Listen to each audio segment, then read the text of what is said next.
Bill? Yes, You're live. we're live. Okay, well, good.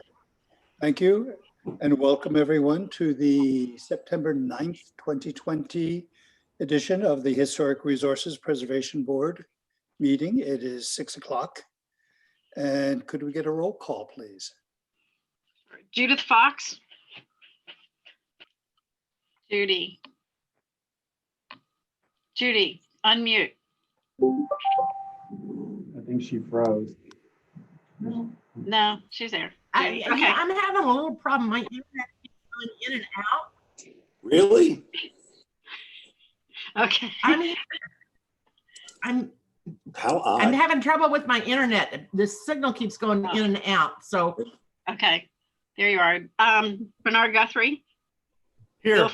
Bill Feldkamp. Here. Ozzie Ona. Here. And Robert Dorenzo. I am here. All right, you have a quorum. Wonderful. Okay, we're going to skip the Pledge of Allegiance and we're going to go on to additions, deletions, reordering, and approval. Can I get a motion to approve the agenda? I'd like to make a motion to approve the agenda. Then I'll second. Moved and seconded, all in favor, aye. Aye. Okay, agenda is approved. And now I need someone to approve the minutes of the August 12th meeting. Go ahead, Chip. I move that we approve the minutes of the August 12th meeting. Second. Moved and seconded, all in favor, aye. Aye. Okay, done. We will now, Secretary, please swear in staff and applicants. Okay, and we don't have anyone, I guess, any applicants for 814 North Ocean Breeze. Everyone planning to give testimony, please raise your right hand. You swear and affirm the testimony you give will be the truth, the whole truth, and nothing but the truth. If so, say yes. Yes. Thank you. All right. We have proof of publication. Yes, So- it was provided in the meeting packet. It was for the ordinances. Yes. So for staff, are there any withdrawals or postponements? No, but Pam, since the applicant isn't with us, do you think it'd be wise to reorder the case to the end? Or should we just go ahead and move forward? Is the applicant planning to come? Were they? I mean, we sent them the login credentials and everything, but Well, last week we sent the applicant the agenda, and then this week the credentials. We didn't really hear a response for either. Why don't we reorder the agenda and maybe Abra Jordan, you could give her a ring Yeah. and make sure everything's okay on the technology side, and then we can, if not, we can hear the item at the end if that's if you feel that's appropriate, Mr. Chairman. It sounds appropriate to me that we move directly on to item. Do we need to vote on that? No, we'll just come back to it. We'll Okay. finish the other items and you all will check with her. And then if she doesn't show up, we can still hear the case. All right, excellent. Okay, let's move to item B, consideration of an ordinance to amend chapter 23. Is Mr. Waters going to do that, or who will? I'm going to do this one. Okay. But guess what you do not have? A PowerPoint. I don't do PowerPoints, but you don't need it. You guys have the ordinances. There are two ordinances. The first one is on quasi-judicial proceedings. And we've been talking about amending our ordinances for quite a while. So we finally got around to it. We think it's pretty good. We didn't reinvent the wheel. Aaron and I and staff, we looked at other cities to try to figure out how to make ours a little bit tighter. So what you see here is, and everything that's new is underlined. So what we did, two things in this ordinance. One, we kind of broke out the appeal section from the regular section, and we added affected parties. Because although affected parties were mentioned previously, they were never really made a part of the ordinance. So we've added them and given them some rights, but we've also put a little bit of a burden on them which is if you want to participate in our quasi-judicial proceeding, you have to let us know 5 days in advance, and you have to give us all the information that you plan to present in advance so that staff and the board and the applicant are not surprised at the meeting as we've been in the past. They just show up the night of the meeting and they have a full-blown presentation. So now we've put some safeguards in place to force them to give us their information in advance. And failure to do that is a waiver of your your right to participate in the decision-making process or your right to appeal as an affected party. And So Pam, I just wanted to add, that is a standard process or a standard setup in cities that address affected parties and that allow affected parties to participate. This is the only municipality or local government I've worked in or have known about that did not have that as a standard process. So this is the typical way that it is done. Correct. Ours was not typical. correct. It's 10 days before the meeting. When does the packet come out to the public? Or the agenda posted, it's, The agenda we try to deliver and post the Wednesday prior to the meeting, so. The That's- signs were posted 10 days prior. Right, but for affected parties, it's not when the agenda packet goes out, it's when they get notice. So they get notice by letter in advance of the general public. So although the packet isn't posted, they can have anything that they want way in advance of the meeting, because we've given them, when we send out those notices, everything is pretty much done except for the staff report. That's the 400-foot radius. Correct. And not everybody in the 400-foot radius is considered affected parties. Let's see, we didn't define it. I probably should have included a definition here, but there's a definition of affected parties, and it's not 400 feet. 400 feet is what we call the radius for an interested party. That means anybody who might be interested in, we consider them to be interested in the case. But an affected party is a person or a business that has a special interest. So even though, I know we had this case before, we had a person who was an employee of a business, they wanted to be an affected party. And we said, you know what, you might be an interested party, but you're not an affected party. You don't own the property. You simply work in a business that leases space from the property owner. So we're not trying to give extra rights to people who are not property owners, who do not have like a really special status in these proceedings. Now, I will tell you this, in researching this issue, we're finding that some cities, and I was actually surprised by this, some cities have gone away from affected parties altogether. They've said, if you're interested in it, you're like the public, you can come make your presentations and then you can just appeal to court. So I think what Lake Worth does is above and beyond. You do it for your citizens, so I don't have a problem with it, but with it comes just all these extra layers and, fortunately for me, legal fees. But that was Billable hours. Yes.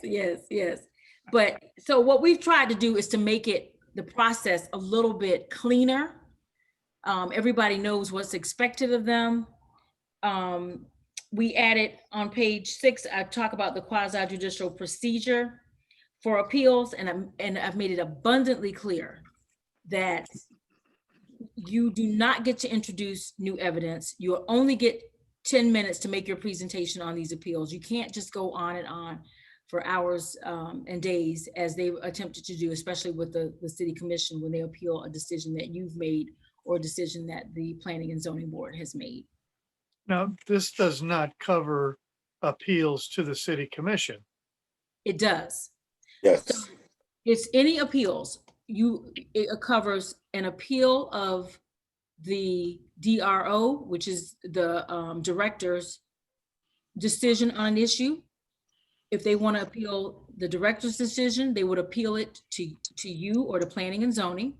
And that will be a quasi-judicial proceeding. Yes. Okay. And the thing is that if somebody, I'm trying to get an idea of an example of something happens. So in our case, we might have the Gulf Stream project come in front of us. Yes. And because people around it don't like a particular design about it, are they affected parties, or are they witnesses? Interested parties, right? Or just the general public. Interested, I'm sorry. You know, it depends. And that's why they have to qualify. They have to show us how they are an affected party. And just if you rent if you rent a house, or you're renting somebody an apartment close by the Gulf Stream, that does not make you an affected party. That makes you an interested party. But the property owner, if you have an apartment building next door to the Gulf Stream, you would be an affected party. And then you would have to submit any presentation that you are going to give,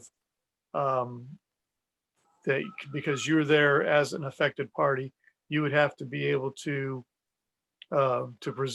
give your presentation to the city or to the governing body at that point 10 days in advance of the actual hearing. You have to give your information so that when you come to the hearing, instead of the board or the city commission getting the information for the first time at the meeting, it's in your packet. The goal is to put it in your packet. If they can get the information to us in time, to put it in your packet or supplement it before the hearing. Well, what is information? Just name, address, phone number, or I object because the shadows are on my apartment? Well, it could be, if you'll recall, we've had an affected party who brought an engineer. They can say, I will have an engineer testify about the wind quality or whatever the issue is. Mm-hmm. And it will give us an opportunity to prepare for that. It gives the applicant an opportunity to prepare for that. And it gives you the information in advance. So you're not hearing it for the first time. You're hearing it, but you're at least looking at something that puts you on notice that, you know what, this issue is going to take 2 hours. It also helps staff to better prepare. If we know that there may be 2 or 3 affected parties, we may choose to move some items from the agenda so that we're not there till midnight, which we've been lucky enough not to be. But, we've been getting more and more, not just appeals, we've been getting more and more challenges to decisions that are being made at the board level as well as the city commission level. So we just thought it was important to put some things in place. But in talking, I'm thinking that we may expand upon the definition of affected party. I'm thinking about making it clearer that it's not a person who is just a tenant. But maybe it'll be better if we just say that up front. It doesn't mean that they don't get to come and make a statement and tell you, I'm in close proximity, this is what I've experienced, but it doesn't give them the right to cross-examine witnesses and to really have a process that may already take an hour or 2 to go through. Okay, but let me just put in an affected party that, and for some reason this is coming, this is just coming into my mind, that didn't realize because this happens on a regular basis. Okay, somebody will put a sign up, and okay, you see the sign up in the neighborhood, and you live in the neighborhood and everything else. Then all of a sudden, because this is something that people start talking about in the neighborhood, and eventually gets back to you and go, did you know that they're planning on doing this over there? And everybody says, well, no, I didn't know that. Well, that's what that sign is about. And the meeting's tomorrow night. And you need to get down to the meeting and, and say something about this. And that happens an awful lot of the time. And these could possibly be affected parties rather than just interested parties. Sure. So what we would effectively be doing, that when they show up at the meeting, we're going to look at them and say, sorry, you didn't follow the rules that you had no idea were there, and submit everything. You submit your objection 10 days ahead of time. And I kind of, that's what it sounds like to me. That's about right. But they can still come and speak as a member of the public. It For doesn't 3 mean minutes. For correct. 3 minutes. Right. But it does not, you're absolutely right. Right now, we allow people to come in on the night of the meetings and try to give full-blown presentations. And that's not really fair to anybody. So if the sign has been there for a whole week and you got a letter in the mail, because you will get a letter in the mail, and you did nothing about it. Legal ad in the newspaper. And the legal ad. Oh, I read all those. So there's several layers of noticing. So we just don't think it's fair. And this is the way that we've been operating in Lake Worth Beach, and most municipalities just don't do it. It's not that we're trying to take away their due process, but we're trying to have some control over it. Is this a problem now? Well, from a staff standpoint, it's definitely a problem. Okay, We're where, sitting down on the day of trying to understand. Usually, if they have an attorney, they'll call. We have an issue going on right now, with an Right. affected party who showed up on the day of, and they wanted us to give them a continuance because they just retained their lawyer. And the applicant said, why should my case be put off? Because they got their notice in advance, they saw the posting, and they chose to wait till the last minute to retain a lawyer on the day of the meeting. And so we went forward, but we let them, they were an affected party. but you went ahead, but the board at that particular point voted to not continue and go ahead with the proceeding, right? They didn't vote, but they decided to go ahead with the proceeding. Yes. Yes. So is it a problem? I think it's a problem. And, I'm a person who likes to be prepared, and it is not a good feeling not to be completely prepared. For all I those- understand. You don't want to be blindsided. And I think this is kind of what happens. They wait to the last minute and then show up. Okay, that can happen. But I'm thinking of the total naive, like me, like myself, finding out something at the last minute. Because I've been there before. I've been called when I was playing golf one time and saying, do you know that they're talking about this on the commission meeting tonight? Absolutely not. Well, one of the commissioners added it. So you need to go ahead and get up to the commission meeting. And I was definitely an affected party because it had to do with, with my business and my business location. And if somebody hadn't called me to let me know it was on that. So in other words, there's other people like the commission can add an agenda item at the beginning of a meeting. They have additions, deletions, and reordering. They could add an agenda item and speak about it that, it may or may not be proper, but it's going to be discussed, and there's no way that these people know about it.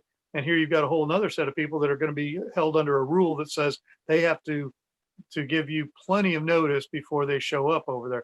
In a way, I'm sure that you can probably get most of your point across in the 3 minutes in public, public participation. But that's why I wanted to find out what the actual problem was. That, are we making a solution to something and trying to find a problem for it? Well, Chip, if I can just weigh in here a little bit, is I think you're talking about apples and oranges, because what you're discussing is a commission item. That's different. These quasi-judicial procedures are housed in our land development regulations, which govern duly noticed site plan applications or things that receive a development order.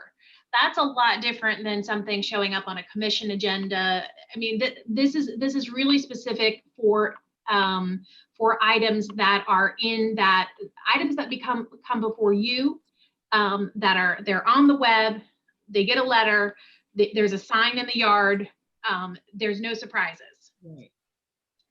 So that is what we're talking Right. about. A commission, neither the commission nor the board has the right to add a quasi-judicial proceeding to an agenda without notice.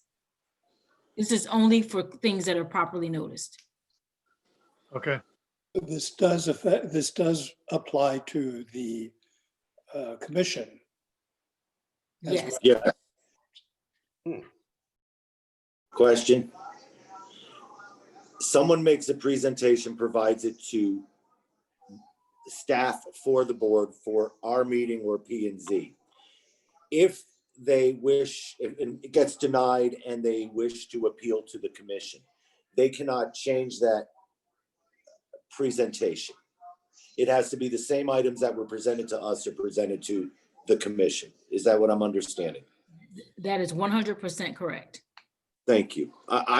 I like that, especially when it comes to certain situations with buildings being built or modified or corrected, and we've denied it. They go in front of the commission meeting and they'll pull out something different than that was presented to us.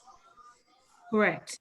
And we've made it very clear here. We've made it very clear that we, under the, let me find it, under the appeal section, Right. we made a statement. It was a positive statement that I don't see it. I know it's in here. Well, it's in here. I just can't find it. Oh, here it is. The basis of appeal must relate to the evidence and testimony presented to the Planning and Zoning Board or the HRPB. The basis of appeal should include all evidence the appealing party would like to have the City Commission review. New evidence is not allowed and will not be considered. Thank you. I just want to add, you see really how if somebody is qualified to be an affected party, how powerful that is. And really, I mean, you have a property owner that's coming forward, they're requesting something specific, and then you're allowing somebody to basically give testimony and cross-examine witnesses. And then that will then, that they can then appeal to the City Commission for. So that's a lot of, I mean, like Pam said, most cities are eliminating this and just saying it goes through the process. And if you appeal, you go to court and you let the court decide. And then when you appeal to court, you don't get to provide, you know, there are limits to what else you get to provide. Pam, I think you might be able to, can you introduce new information? I don't think you can in circuit court. What can you do? Absolutely not. You can only introduce the information that was presented below and that was discussed at the meeting, which is even, it's shocking to me because it really limits what an affected party is. And I'm not suggesting that Lake Worth Beach should go to that at all. I think you would have a revolt from your residents if you tried to do that. So we're not trying to get to that model at all, but we're at one extreme. I think those cities are at another extreme, but we're at one extreme as well. So we're just trying to bring ourselves closer to the middle. And I think Lake Worth Beach is ready for that. Mm-hmm. And really in the courts, and talk about the affected parties. Oh, sorry, Mr. Chairman. I thought that we always had the requirement that nothing new could be introduced. If someone appealed an HRPB decision to City Commission, that only what was discussed at the meeting would be admitted. So you're just tightening that definition. Correct. Making it very clear. I think it also gives an affected party the opportunity to introduce that evidence, and so that in their appeal that can be discussed. So in a way, it also information that can be considered. Right, because even right now, they will call us and ask us, what are we supposed to do? People are used to applications. So we already have an application that we're working on now, if this gets approved, that they will have to fill out with the pertinent information. Again, this is not new under the sun. So we've just taken what we think is the best information from different cities and compiled it into an application that would work for Lake Worth Beach. Is there more discussion, or the staff is recommending that we recommend approval? Does someone want to make a motion of some sort? Page 1, bottom. Bob's you're on I mute. make a motion to approve staff's recommendation. Is there a number with it? I don't have it in front of me. Yeah. You're going to move to recommend that the city commission adopt the LDR text amendments. The LDR text amendments. This is ordinance 20-14. Ordinance 20-14. There you go. Thank you.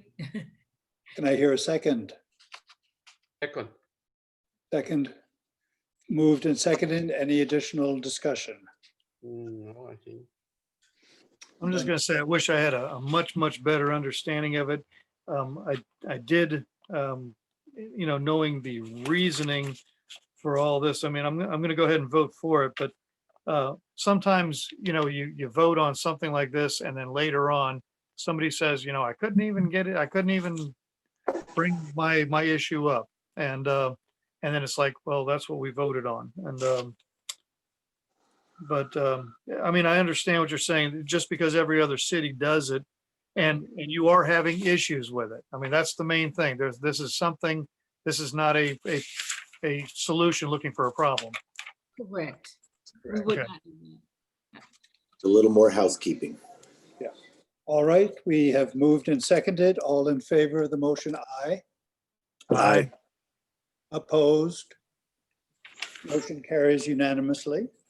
Thank you. Thank you. Aye. Are you doing the second one also, Pam? I am. Aaron will help me out on this one, but I'll start it off. We worked on this one together. This. Item C on your agenda regarding consideration of an ordinance to amend Chapter 23 for consistency and clarity for time limitations. Yes, thank you. So this ordinance, we're doing two things here. Number one, we're trying to provide some finality to development orders. Right now, if a person gets an approval from HRPB, the City Commission, or Planning and Zoning to build something, sometimes they want to build something in phases. We don't have any type of limitation on, how many years can they work on this development without the development approval going away. So in the first part of this new ordinance, this is a whole new section, and it's called Expiration of Development Orders. And what we have done in Section A is to say that a development order that's just a general development order without conditions of approval, it will automatically expire 3 years after the date that it's issued. So if you say to someone, you can put a new roof on your house, and you give them a development order for that, they, irrespective of, and we'll get to building permits, they have 3 years. And if they have not come in and done anything, then it just goes away after 3 years.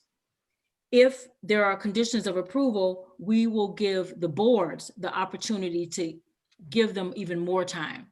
So if you were allowing someone to do an addition on their house and they had some things going on, you could say in your conditions of approval that you will give them up to 4 years to finish the project. If you don't say anything, it will be 3 years. We will always go back to the default 3 years. And we talk about a phase plan development. If they do the first part and they don't do the second part, then guess what? The second part goes away. They have to come back through the process to get the second part re-approved, basically. And again, the purpose of adding this new section is to provide some finality to some of these construction projects. And this is, would I call it a problem? I don't know if I'd call it a problem per se, but we have too many developments that are not moving along. And we thought this was something good to have, and there are other cities that do this as well. Okay. Okay, right off the bat, because I'm familiar with permitting and issues like this, and I've seen what would be, the so-called problem where I think there's a notable couple that are right on the intercoastal in the north end of Lake Worth that have been under construction for 5 years or so. 10 years. But they, but the issue with those is that there's a state statute that is the building code that I possibly supersedes what we're trying to do here. And because statute overrides city ordinance or land development regulations, and it says that as long as you make progress and call in inspections and things like this, that permit can go on for just about ever. And the thing is that the substantial completion, a lot of times these people don't want to do the substantial completion for taxation purposes. But and they don't get a CO. But like you said, 10 years for a particular property, but that's governed by state statutes. So tell me how this would work. Well, we're in the second part, we talk about building permits, and we've made a couple of changes. Number one, we've reduced the time period to apply for a building permit from 18 months to 12 months. And we have extended that period to all types of approvals. Right now, if you look at what we added, sections dealing with, we have flood under floodplain development permits, certificates of appropriateness, variances, expiration of site plan approvals. They all have different time periods for applying for a building permit. So now we've made it standard for everything. You have 12 months to come in and get a building permit. And after that, we talk about that. Well, number one, you can make 2 applications to the DRO for extensions on your applications. So if you just can't come in for whatever reason, we can still extend for up to another year. That's just to get the application. So Okay, after clarification though, real quick. There's many different, like a certificate of appropriateness. Somebody comes in front of us for a certificate of appropriateness. Are you going to allow me to do this? And then we say, yes, we're going to allow you to do this with these requirements. Okay, so now he's got to go through zoning. Okay, now he's got to, so does the time period start from his last approval to building permit application? Or does it start from his first approval? In other words, if he came in front of us first, but now he's got to go to zoning, and then he's got to go to, several other approvals before he can actually apply for the permit. Well, first of all, you all are zoning, if you recall. Part of your duties as a board is to approve a project, and you approve it from a zoning perspective. So an item that is approved by you does not go back to the Planning and Zoning Board. That would be the final approval that it receives, because that's Okay. part of your duties in addition to historic preservation. So you are what's called the local planning agency. That's why we take comp plan amendments to you as a second board. That's why we do everything, is because you have that individual authority within the historic districts. And so that's why there's that dual review. So there is not from our approval, then they need to apply for the permit. and they need to apply for the permit immediately. And right now for historic preservation for COAs, they have a year, but there were different standards for all different types of applications. So this won't change your process, for the applications you were seeing, but it may shift the timeframes a little bit for when other folks needed to apply. And basically we gave the same 2-year window. We're just asking people to come in and apply for the extensions through the DRO, as opposed to giving them the 18 months up front, because we want to know what they're doing. And we want to keep engaged with them and make sure that things are moving along, And then, to your point, Chip, as well, is there's always going to be either an emergency order or something like that maybe would extend a development order. The problem is when you don't have an end to anything, the extensions and the other things, they just go on forever. You know, so we have to kind of put an end on stuff. If somebody has a development order for a project, there's typically some hurricane or something, you know, every year that you can apply for a few extra months or something like that. Right. If you're really interested in moving forward, but we want to get rid of the folks who just want to hold it and maybe sell the property speculatively and have no interest in pursuing this. You know, and let me be clear, this does not supersede state law. So they still have all of the same rights and privileges under state law. But we're saying, as it relates to the city of Lake Worth Beach, these are your timeframes. If we have to extend because of the state, the executive orders from the governor, whatever, we will do that. That's automatic. We don't have a right to make changes to that. Okay. So is there a 2-year drop dead date after our approvals that the applicant must apply for a permit? Because I hear the same stories that Aaron is talking about, of developers coming in and asking for an extra 3 months because of a hurricane and an extra something because of Martin Luther King Day. You know, you name it, you can find some. there's nothing we can do about that, Bill, unfortunately, because that's just the way it works here in Florida. But you know, the fact is that they don't even have to request an extension now. Once they file for a building permit, and we don't even say they have to keep the building permit active, they just have to file for one. Then they become practically vested now, which doesn't make any sense. So really what we're creating is a finality sandwich, if you will, for our development orders, right? The first part of the bread is the 12 months. You got to come in for a permit in 12 months for the first phase of the vesting. The second part of the sandwich, or the other bread, is 3 years. And then, you know, if you're lucky and you hit the hurricanes right, or you did whatever, then you can add on from there, you know? Yeah, I don't like that at all. I mean, there can't be that many hurricanes in a 3-year period that give you an extra 3 years. I hate to tell you this, but I think coronavirus is going to give them an extra year. Yeah. By itself, because of those executive orders and how the governor keeps extending them. I'm not saying they shouldn't extend them, but this will be their reason for doing nothing all this time. Yeah, like I said, thank you for the explanation. I have the same concern that Mr. Gary does, because you're going to vote something maybe later on. Is going to our neighbors or residents are recrimine us and say, why you bought something you don't understand? But I think it's fair enough for everybody to establish some limit to your project. I think will be, you have to do it. Oh, that sounds like fun. Yeah. We definitely need an end, for sure. It's a problem. And then we have to keep track of, otherwise, you know, we always keep our records, but then there's endless development orders that could be floating around from a long time ago as well that could be effective. And that's the other thing, is we need to cap old stuff as well.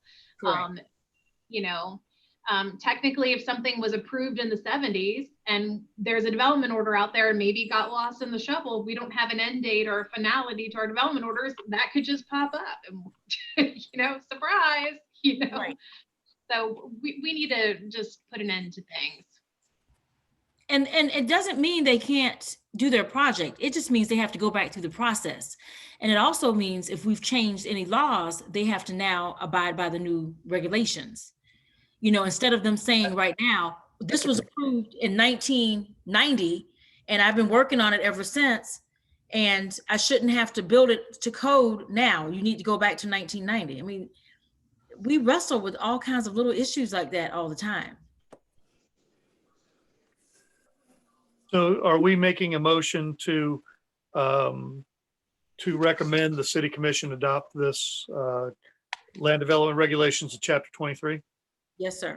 That's correct. This is Ordinance 20-13, and the motion would be to recommend to adopt. Okay, I'd like to so move that we recommend the city commission adopt, and I'm sorry, I don't see it on here, but Ordinance 2013. 20-13. 20-13 for approval by the city commission. Do I hear a second? Second. Moved and seconded. Any additional comments? My comment is it's an improvement, but I still think it should be tighter. No. You know what? Can Projects that go on forever. we ask Sherry about public comment? I forgot about that. That's right. Apologize. Sherry, is there any Let me get fired up again. No. Hi, Cher. Hey, no, everything is good. I don't have any public comment on this topic at all. All right, in that case, it is moved and seconded. All in favor, aye. Aye. Aye. Opposed? No.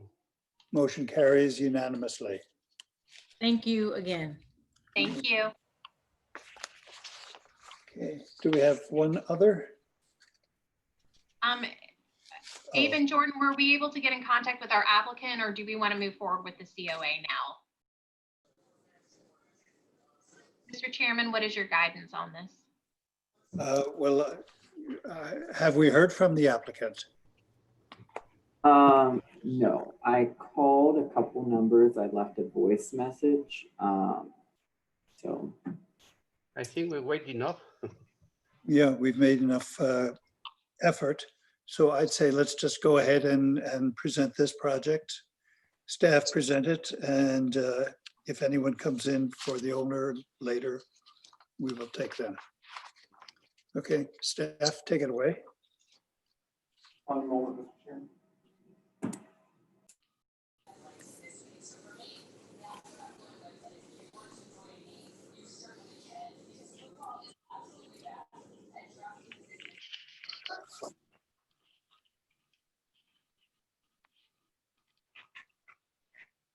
One moment.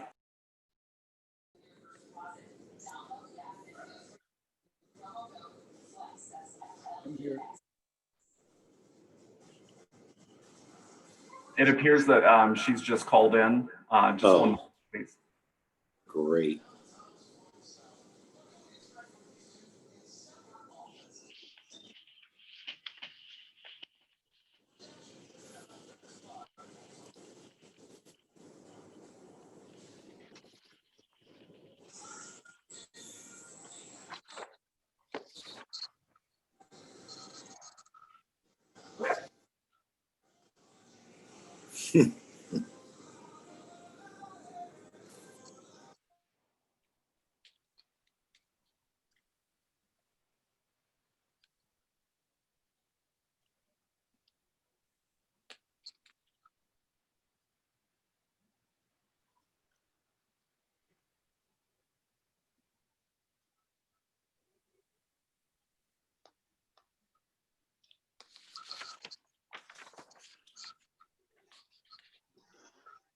Well, I think.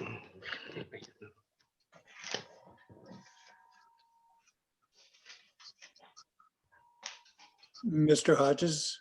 Okay, sorry about that. Abe's on the phone. We're going to go ahead and move forward with the presentation, and she can join in a little bit, through the presentation if she likes.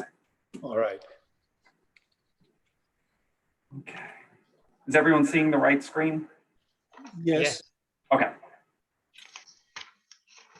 So this is a consideration of a certificate of appropriateness for roof replacement for the property located at 814 North Ocean Breeze. The subject property was constructed in 1947 and is currently a non-contributing resource to the Northeast Lucerne Local Historic District. Okay, so again, the subject property is located on the east side of North Ocean Breeze between 8th Avenue North and 9th Avenue North. And the property is located in the single-family residential zoning district and retains a future land use designation of single-family residential. So the property owner, Hillary Broder, is requesting a certificate of appropriateness to replace the existing flat white concrete tile roof with new concrete tiles in a simulated barrel profile with a terracotta finish. So a little bit of background. The structure was constructed in 1947 in a masonry minimal traditional architectural style. And the original elevation drawings are shown on this slide. The plans were produced by a general contractor by the name of F.F. Menninger. But the plans illustrate somewhat kind of conflicting conditions. The plan and section drawing that you see depict a building of masonry construction, while the elevation drawings feature elements more commonly utilized in stick-framed buildings, such as woodlap siding, wood frame window surrounds, and a metal shingle roof with decorative rounded ridge caps. But as evident in the current photos, the building was erected using masonry construction, and the plan was flipped to where the projecting front bay is located on the south end of the structure. This isn't terribly uncommon. During the immediate post-war era, it was pretty common for buildings to be constructed based on the availability of construction materials. So the architectural plans were likely purposefully arranged to accommodate either frame or masonry construction while still maintaining a minimal traditional architectural style. A little bit more background. In 1951, a carport was constructed on the north side of the property, and in 1988, that carport was enclosed to create a garage. And a property card from 1955 indicates the exterior finish is stucco and the roof material is listed as tile. City permit records do indicate some additional alterations over time, including a rear addition, installation of a swimming pool, electrical upgrades, and fencing. So the 2002 designation report for the Northeast Lucerne Local Historic District did classify the building as a non-contributing resource. But in 2017, when the district was resurveyed, it did become eligible for a contributing status, and a change in, so what we kind of need to keep in mind is changing the design of character defining features, such as a flat white concrete tile roof, may jeopardize the structure's eligibility to be reclassified as a contributing resource. And we have hit on these quite a bit, but again, only contributing resources within the historic districts are eligible for preservation related benefits. And that can come in the form of a tax abatement, also exemptions in the Florida Building Code for modifications and substantial improvements that may trigger new flood resistant construction requirements. We've seen a bit of those lately. But losses of historic building materials are one of the primary causes for buildings to not elevate to or lose a contributing designation status. So when these buildings are updated with modern materials, such as windows and doors or roofing materials, it's very important that the replacement materials match what is being removed as closely as possible to mitigate any adverse effects. The city's historic preservation design guidelines, again, provide a guide for compatible roof replacement for all types of structures within the districts. Replacement products for historic structures should match the originals in design, color, texture, and other visual qualities, and where possible, materials. Pages 205 and 206 of the design guidelines provide a guide for roof replacement, and it's pretty standard. They're broken into either original material, successful replacement, less successful replacement, and unsuccessful replacement. As you can see, outlined in red, those are for the flat white concrete roof tile. The original, the successful, and the less successful all look similar, but they're a little bit different. They range in the size of the tiles and also to where those tiles interlock. Some of them interlock on the side, some of them interlock on the back and stack.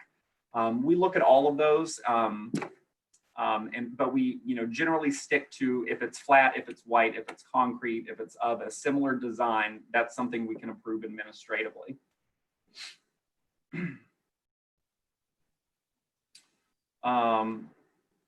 So this is from the Historic Preservation Design Guidelines. This is the architectural style section for minimal traditional structures.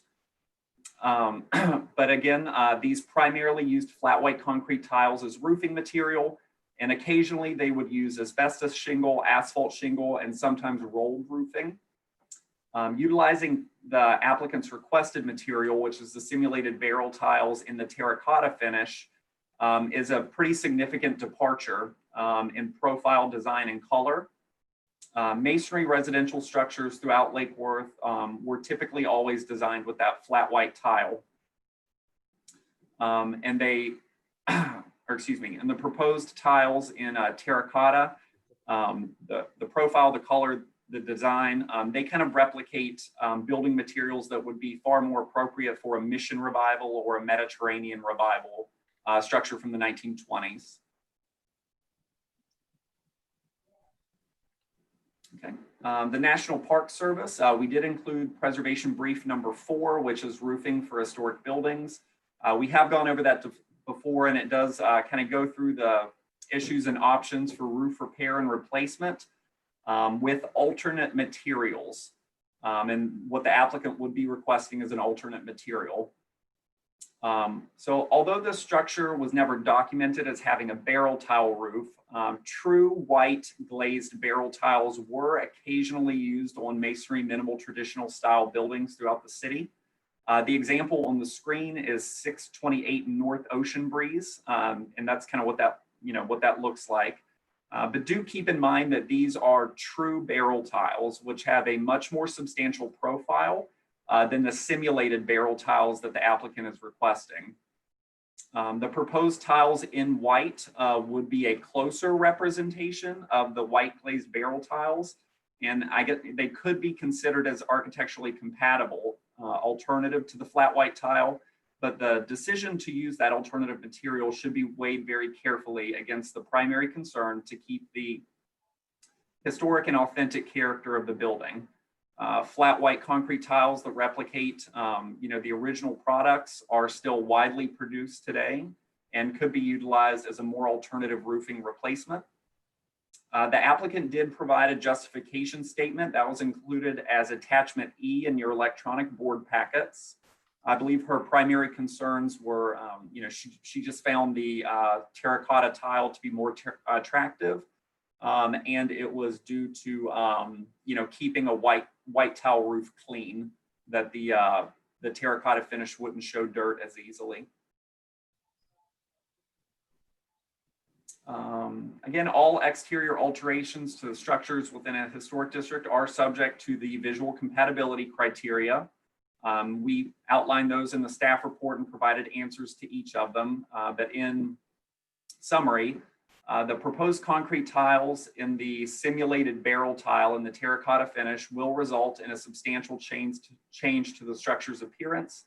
And the proposal is unsuccessful in replicating the existing flat white concrete tiles and may jeopardize the structure's ability to be reclassified as a contributing resource. Okay. As the request is not in compliance with the Lake Worth Beach Preservation Design Guidelines criteria on roof replacement for historic structures, staff is not recommending approval of the application as submitted. The HRPD, of course, is tasked.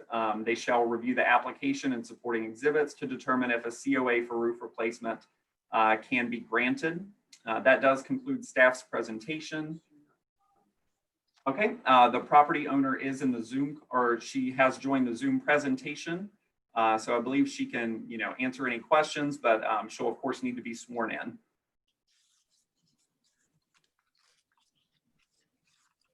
Would the secretary please swear in the applicant? Yes, Miss Broader, if you'll turn on your video and you're unmute, please. Okay.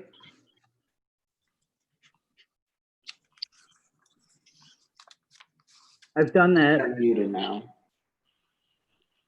Were you able to start the video? Because we cannot see you. Well, I can see you. Here, I'll start the video. Okay, that's good. That's perfect. Would you please raise your right hand? Do you swear and affirm the testimony you give will be the truth, the whole truth, and nothing but the truth? If so, say yes. Thank you. Okay, thank you. Would you like to make a presentation or elaborate on the presentation that the staff has made? Well, I have no presentation, but I have a response. While you like a white roof, when I moved into the house in January, I had the roof cleaned professionally, and in particular, on the backside that you can't see through this picture. It just is a dirt collector, and I think is very, very unattractive. The color proposed has terracotta, which matches the orange on the house, and has a slight yellow streak through it, and is really a perfect match. And I spent a lot of time looking at from white tiles, which I really did not want because of the issue about keeping it clean. And once you get the concrete tiles on there, in order to keep them from not cracking, it just it requires a lot of upkeep, and I'm not willing to do that. I completely did the front yard during COVID. And as far as landscaping, I made a lot of changes, and I have no problem on ground level dealing with things. But I can't do the roof, and I don't want to be doing the roof. The collecting, trying to get hurricane insurance with the current flat tiles was impossible. They wanted, I think, $18,000. I mean, yeah, 18,000 to get insurance, hurricane insurance on the house, which was obviously an outrageous figure. And that was the last resource that picked me up. And so I just, I don't have hurricane insurance, and they required getting a new roof. And I didn't want to go with the flat, because I just don't, while I think the white is cute, it's just impossible to keep clean. And I find that very bothersome.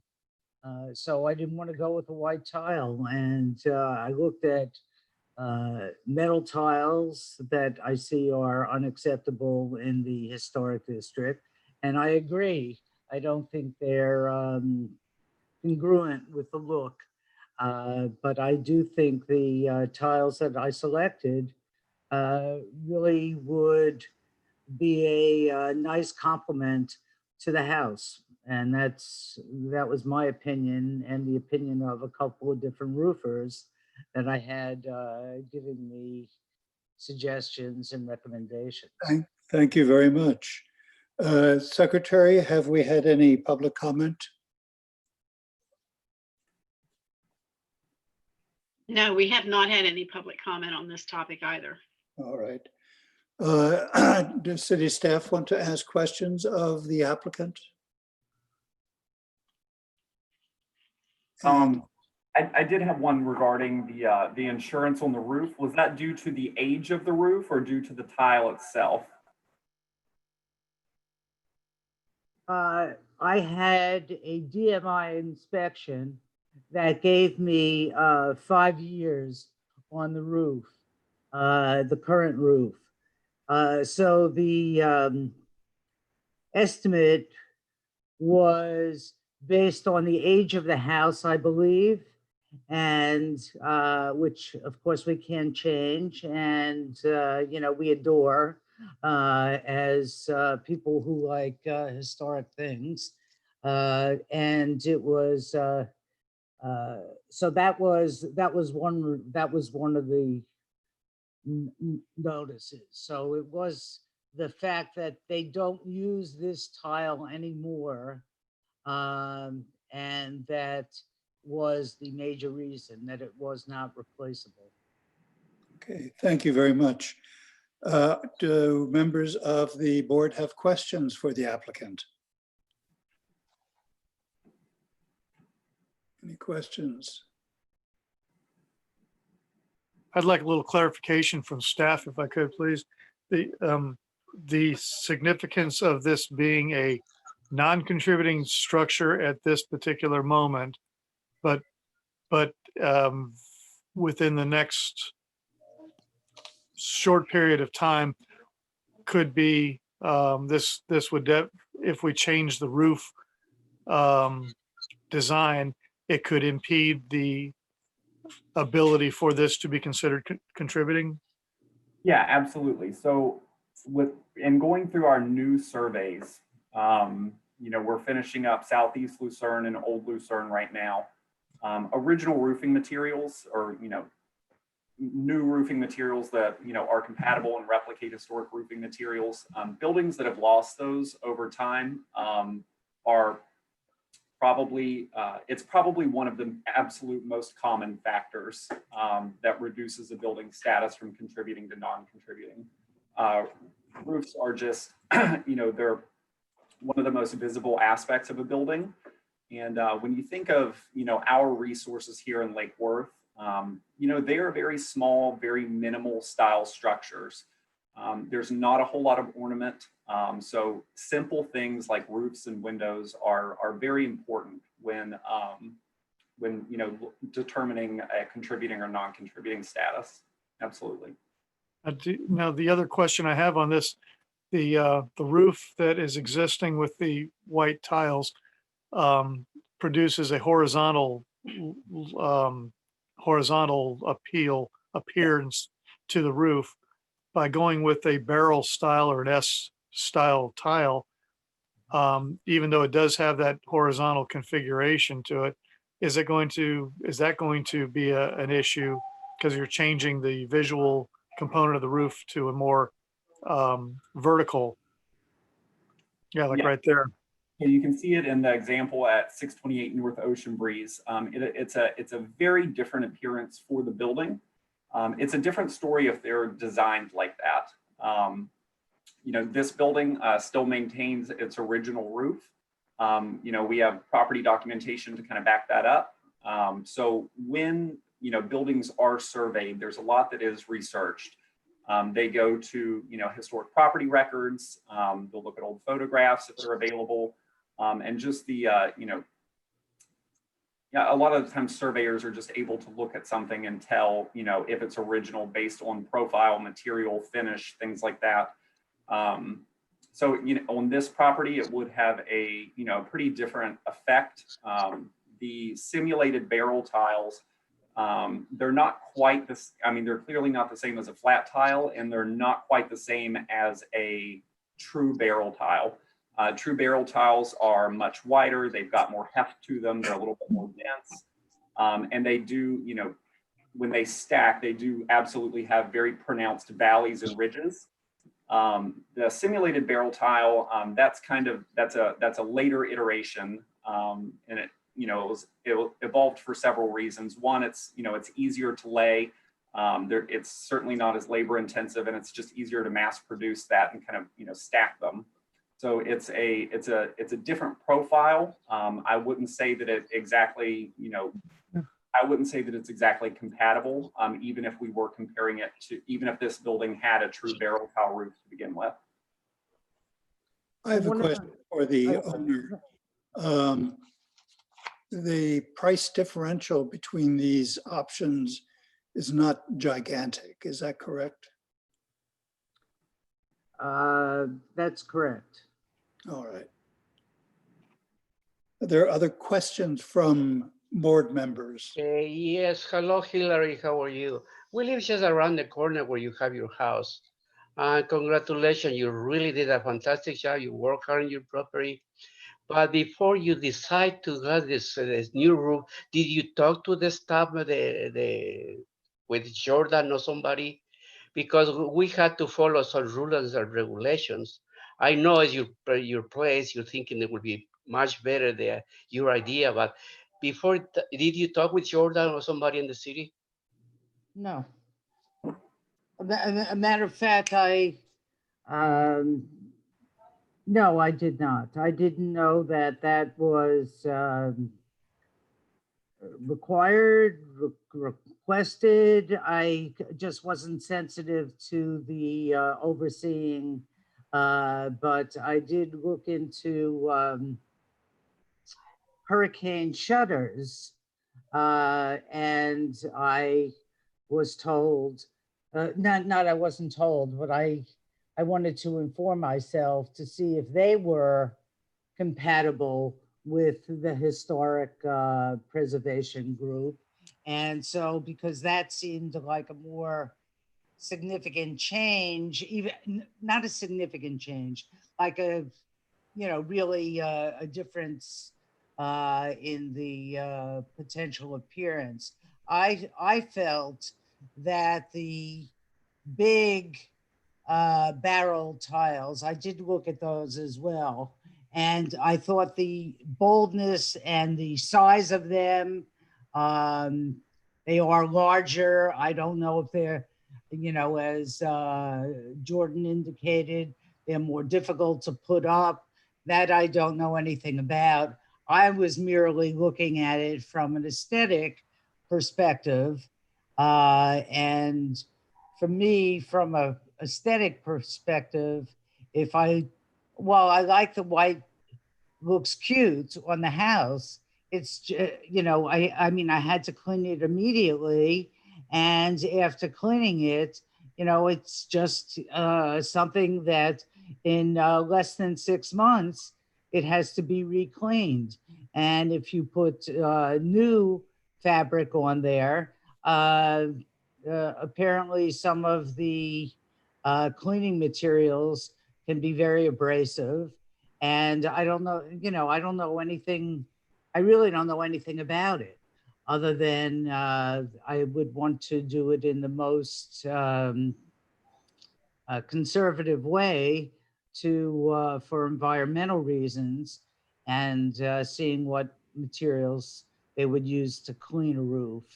But you know, to me, this house that you're showing me at 628 North Ocean Breeze would look much better, actually, with the the small s, which is why I didn't want to put a big S in the big barrels, because it's a small house. It would feel very top. To me, I think it would look very top heavy and unattractive. Okay, yeah, I agree with you on that. When you bought this house, you were told by your broker, or you found out shortly, that you were in an historic district?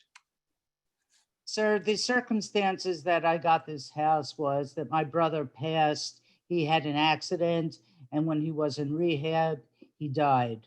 And so I inherited the house from him. So I had no broker. I knew nothing about the historic, and I'm sure if I dealt with a broker, I would have been informed about the historic preservation group. Well, I have to say that the staff makes a pretty compelling argument that the terracotta barrel tile is not the right solution.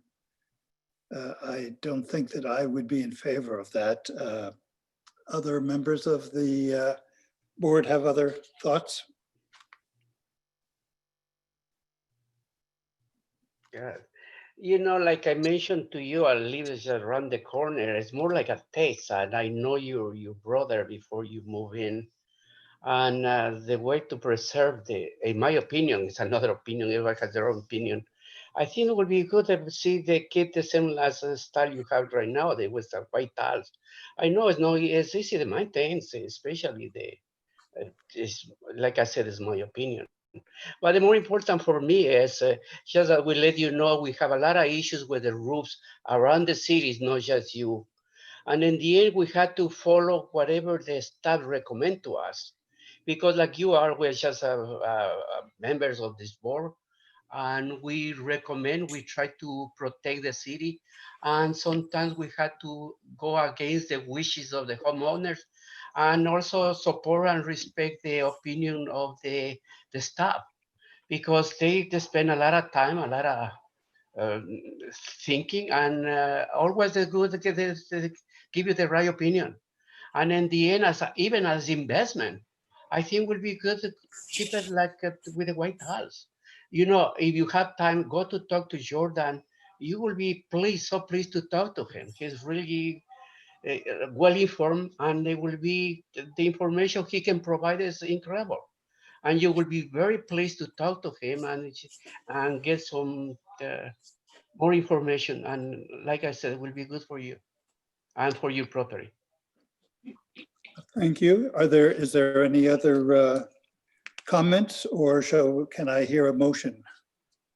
Before we make a motion, I'd like to just reiterate again, because we had one of these, a very similar situation come up not too long ago, several meetings ago, where the main objective from the homeowner was going to end up changing the horizontal lines across her home to that more vertical. And that was one of the main reasons that we were looking at it. That's one of the main characteristics of the roof. And the roof was a very important characteristic of that particular house. And when I look at these pictures right here that we've got, the roof is very prominent on this particular structure, and the horizontal nature of the lines is very pronounced. The question I have, and I don't know the answer to this, the products today used in roofing on a white flat tile, are they more resistant to the mildew and issues that come up with the older weathered concrete tile roofs?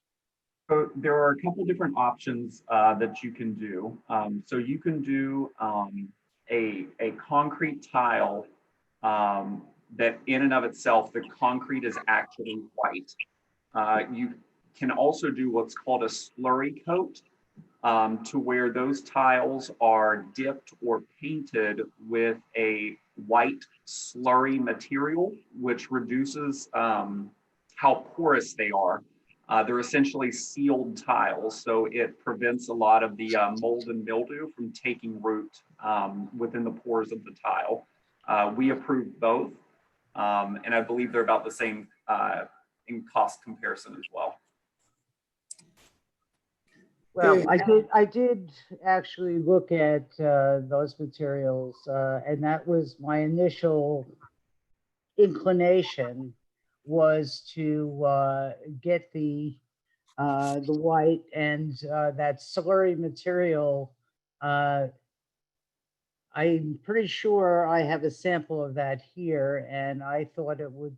I didn't like the look of it. Mhm. All right. So I appreciate what you're saying about the horizontal versus the vertical. I think that's a kind of a good point. Frankly, the roofs across the street from me and next to me are all that asphalt roofs, and I find them extremely unattractive, and and they are omnipresent in the historic district, unfortunately, in my opinion, because some of the houses are so cute and really nice. I love the area, and I like the charm of the area, and I think the coloration of the small ass barrels would be great, and it would, as I mentioned, get rid of my major concern, which is how dirty looking the roofs are. And there's a white roof next door to me, 2 doors down, and that's fairly new, and that looks good. I saw one on the other side of the street, 1 block down, that looks like heck. It's just filthy, and which is like what the back corner. I guess that would be the southeast corner of the house is really dirty. unfortunately. Thank you very much. It appears to me that the comments by the staff are well-founded. Can I get a motion, please? Well, I moved to deny HRPV project number 20-001, 00129 for the certificate of appropriateness roof replacement with a new concrete simulated barrel tiles with a terracotta finish for the property located in 814 North Ocean Breeze, because the applicant has not established by competent substantial evidence that the request is consistent with the City of Lake Worth Beach land development regulations and historic preservation requirements. Can I hear a second? Second. Moved and seconded. Any additional comment, or shall we go on to? I'd like to amend that. I believe, if I'm not mistaken, is the project number correct? It's 20-001, 129. Yeah, it's different on the approval and the denial. It's 171. That's my apology. All right. Is the correct one 171? The top one is correct, 171. Okay, 171. Okay, you accept that to the motion. Okay, moved and seconded. Is it seconded? Yes. Second by Mr. Dorinzo. All in favor, aye. Aye. Opposed, nay. Motion carries unanimously. Thank you very much. I have one question for you, if I may. You talked about it being a non-contributing structure. Can you differentiate or explain to me what a contributing structure is versus a non-contributing structure? You want to ask that to We can, Mr. Hodges at a meeting, not here. Okay, thank you. Mr. Hodges, are you willing to meet with me?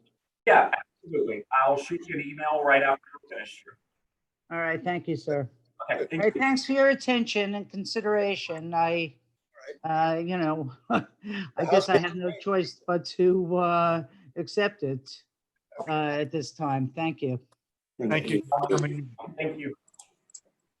All right, what's next, folks? Are we going into Mr. Fogel and the glass issues?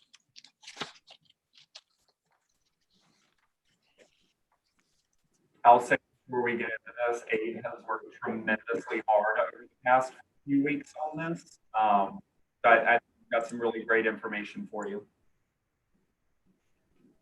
thank you. All right. Yep.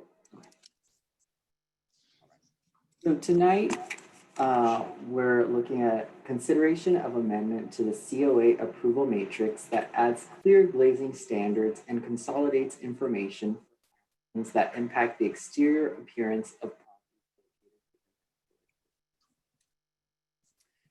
So a little bit of background of how we got here. At the June 12, 2020 HRPB meeting, the board made the decision to place a moratorium on all glass types that are not clear. Historic preservation design guidelines indicate clear glass is the only appropriate glazing for replacement windows and doors in the historic. The board requested that staff research visual transmittance, an industry standard of how much light is transmitted through glass to create clear and enforceable regulations for glass coatings and tint. I'm sorry, it'll just be a second. I think both our computers are muted.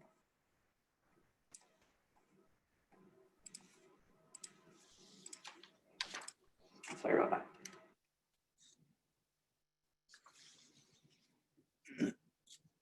All right. So in our design guidelines, page 198 has the standards for window and door replacement. If you look at number 5, it indicates windows historically utilize clear glass, and therefore clear glass is the most compatible type for historic structures. Windows with low E and or solar band coatings light tint and mirrored finishes are not recommended. So the COA Approval Matrix is a document that provides the summary of authority, essentially what can be approved by staff and what can be approved administratively, what can be approved by the board. Actions that impact the exterior appearance of buildings. So here on the screen, we have a snippet of the COA matrix, and essentially it lays out a variety of actions: roof replacement, door replacement, additions, and things of that nature. Depending on whether you are a contributing structure or a non-contributing structure, that action will require staff approval or board approval. The guiding principle being that a compatible design, meaning something that adheres to our historic preservation design guidelines, our ordinance, and the Secretary of Interior standards, can be reviewed by staff. And if something is incompatible, it would go to the board. That, of course, does not cover things like demolitions or new construction, which always require board approval.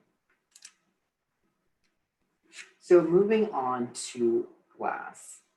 The National Park Service does establish that clear glass is the standard in historic buildings. Color should only be a noticeable characteristic of the new glass where it was historically. And based on our research and looking at other historic preservation programs, the only exceptions to clear glass were limited to clear low-E coatings or glass that was replicating, that was historically had a tint or color. And that's kind of where we left off. We knew our standard was clear. We were allowing clear low-E, but we didn't really have a clear standard of what clear low-E really is. So from the municipalities that we've researched, they either only specify that the standard was clear with very few exceptions, or they identified that you could use clear or clear low-E. Only a handful actually quantified and determined the threshold for that clear low-E. So here I have two examples of two municipalities in Virginia. Essentially, they're using the same standard, which is all glazing must be clear, non-reflective, and without tint. And the exception to that is then low-E, which is encouraged for energy conservation, but the glass must have a minimum 72 visible light transmission. And it provides an example of a clear low-E glass that would be meeting that standard, which is low-E 272. And in the following slides, I'll explain a little bit what we mean by visible light transmittance. So visible light transmittance refers to the amount of light that passes through a glazing material. When we're saying glazing material, it can be the glass in a door or a window. A higher VLT means that there is more light being transmitted. So for impact glass, that typically ranges from 80% for uncoated clear glass to less than 10% for highly reflective glass that also has applied tint. So essentially, even a clear window will not be 100% because any glass has a level of reflectability. And the VTL is determined by a variety of factors, which includes the thickness of the frame and sash, coating or tint on the glass, and any grids or muttons. So if we think about a window obviously has a frame, and depending on the kind of window, you know, it might have the divided lights or the grids. So if you think about it, the surface where you have the grids or the frame, that is not allowing light to go through. So that would be part of this calculation. Here, I have a sample window quote for one of the most common windows that we receive permits for. It's a PGT aluminum impact single hung window. In this example, we're looking at a window that has clear glass. As you can see highlighted on the screen, the glass is clear and the VT is at 0.8. So as I mentioned, even a window with clear glass will not reach that 100% because it does reflect a portion of the light. So as I mentioned in the definition of visible light transmittance, if we take into account the window frame and things like the muttons, that will reduce the number.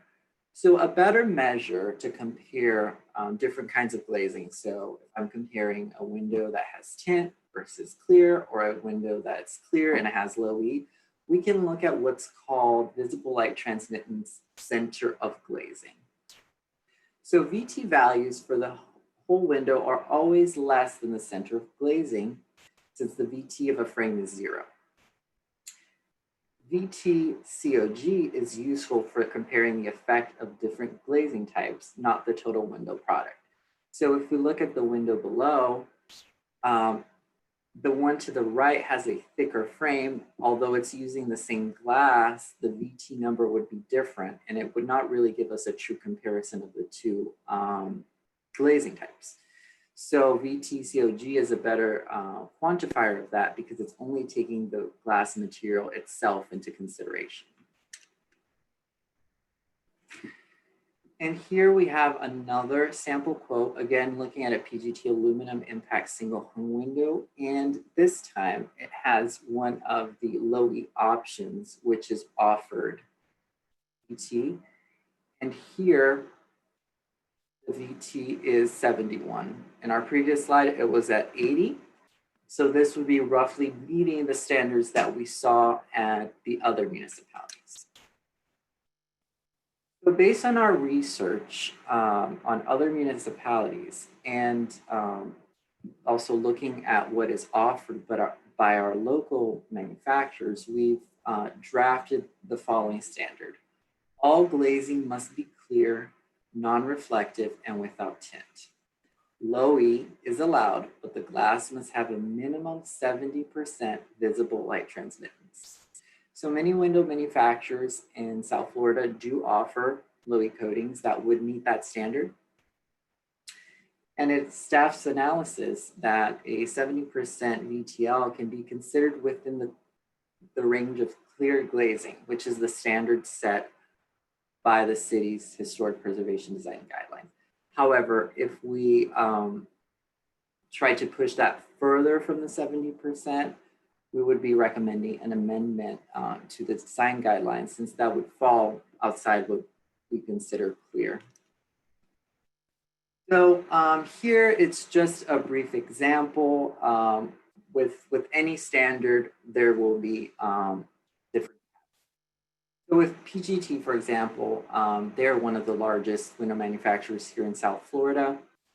The example that we showed was available in the laminated insulating glass, and it would not be available in the laminated glass. Speaking with contractors, laminated glass is one of the glass options most people go with. It's the standard one. So at the end of the presentation, I can explain a little bit more, but just understanding that depending on the standard you pick, it will change the availability and choices that people may have with the manufacturer. And that's fine. I just want to present all the information before the board. So I will stop sharing my screen for a second.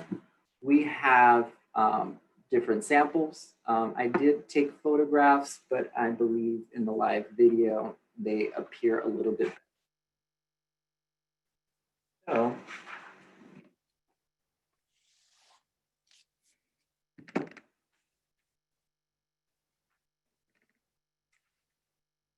So right here is clear. Yeah. And just beside it is a low E coating that would be meeting our standard. This one, for example, is called Solar Band 60. And you can see it is very, very slight, the difference. Now,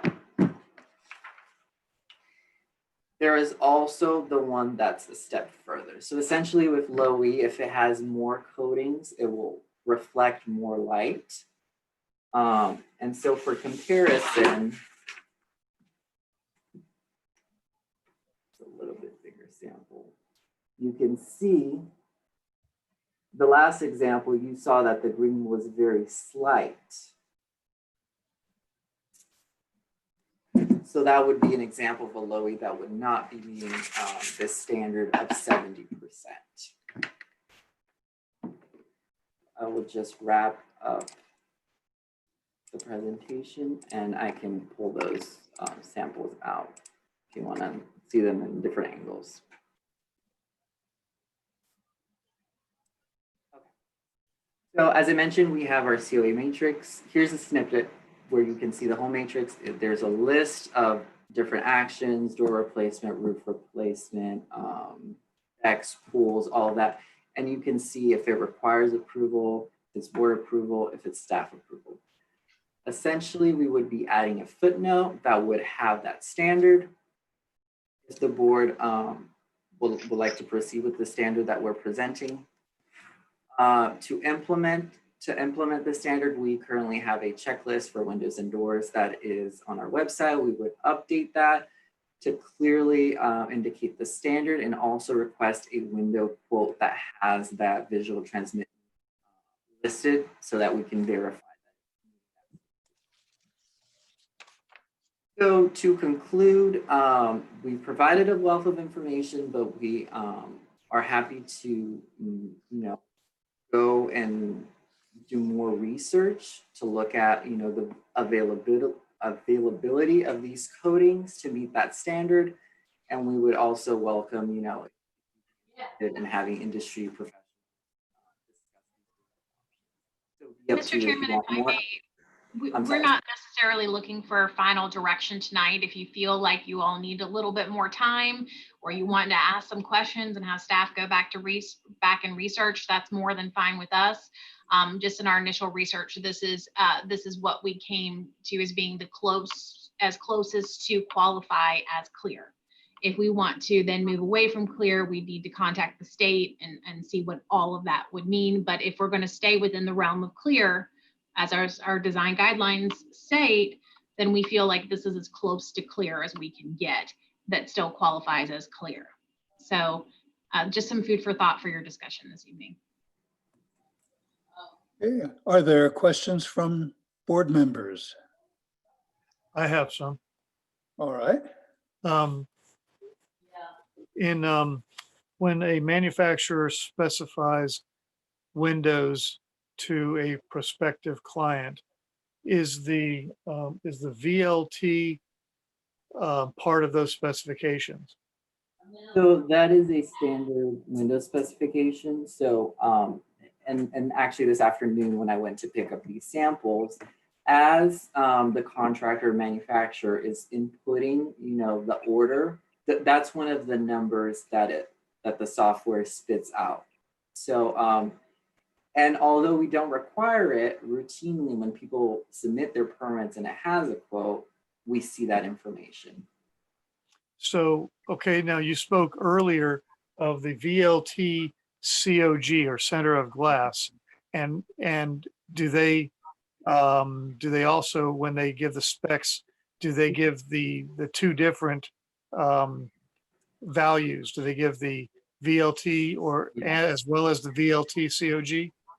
So if we go back to the sample, the clear is very telling. Let me get the pointer.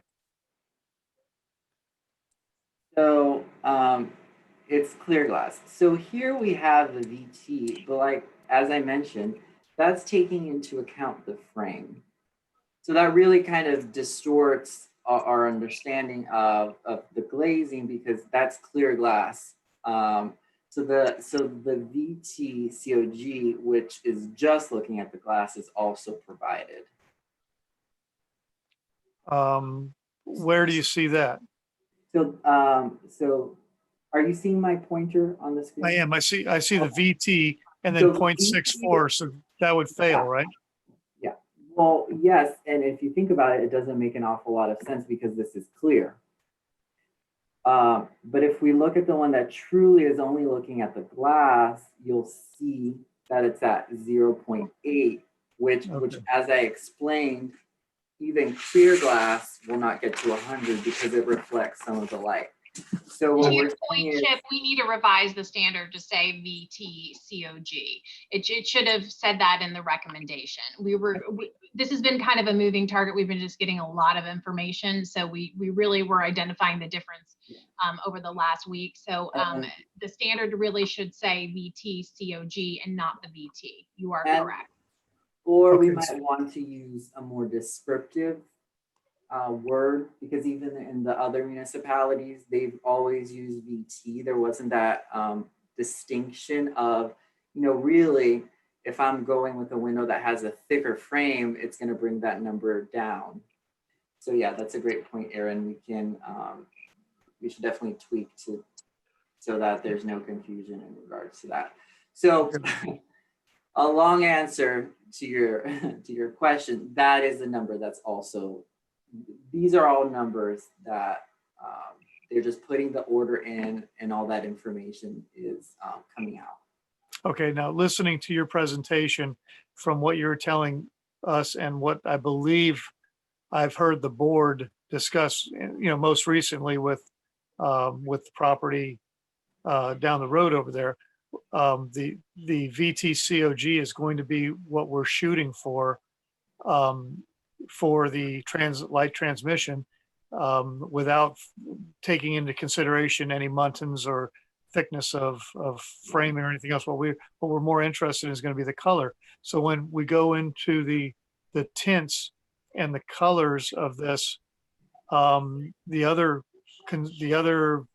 concern of the applicant before had to do with the tint of green. So do we have any light gray tints that will meet that above 70% VTCOG?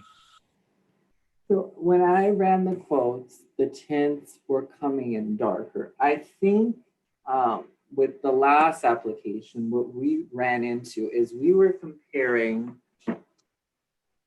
the one that's definitely darker, and it is the standard low E versus a tint. So when you compare the one that would be meeting the standard, it's, as I showed you, which would be this guy, and this is clear, the tint is always darker. Again, it would be at your discretion to say if for whatever reason there's a manufacturer that offers a tint that is so light that is meeting the standard, if you would allow it. Just in our research, of the National Park Service and other preservation programs, that exception has not been made. The exception has been made for the clear low E for energy efficiency purposes. And if historically your glass had a color, you're welcome to replicate it. We did not find any program that was allowing a historic structure to go from clear to having a tint. And that's an important discussion point for you all, because the previously low E that was permitted was the 70 was the slightly darker. So this will actually be a truer, clearer low E. This will be the clearest low E that they make, is what we're proposing to be allowed. What we feel is in our research is that basically what has happened is that the regular low E's are actually going darker now through industry standards and to meet new energy codes. And so those low E coatings are getting darker. And so if we want to go and allow a darker low E, that is something that we'll probably have to amend our historic preservation guidelines to do and investigate where is that line beyond clear glass. So this is how we kind of ended up here. I think this is a very important discussion, and congratulations to the staff for doing this research. Energy standards are driving this low E issue. Yes. I would love to know, how much energy do you save with low E as opposed to clear glass? Is it such a huge amount that it's worth the dollars? This is not not so much a scam, but is this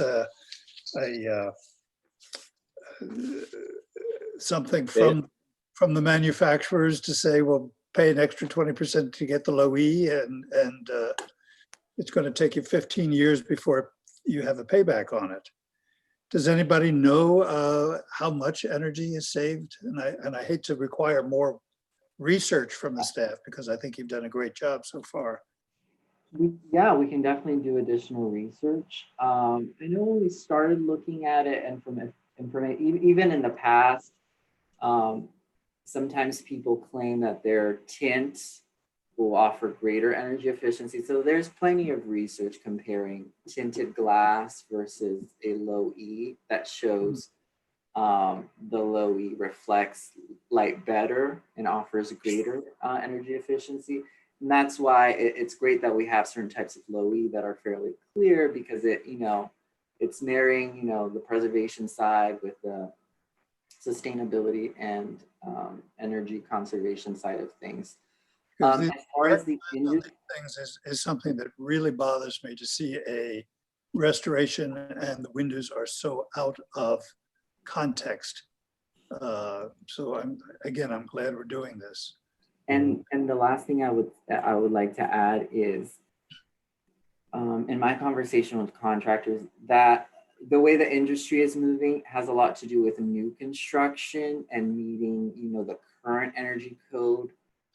There are exceptions in the building code, particularly for, historic structures where you don't need to meet that current energy code, but the demand's probably being driven, but by, who's by most new development needs to meet that new energy code.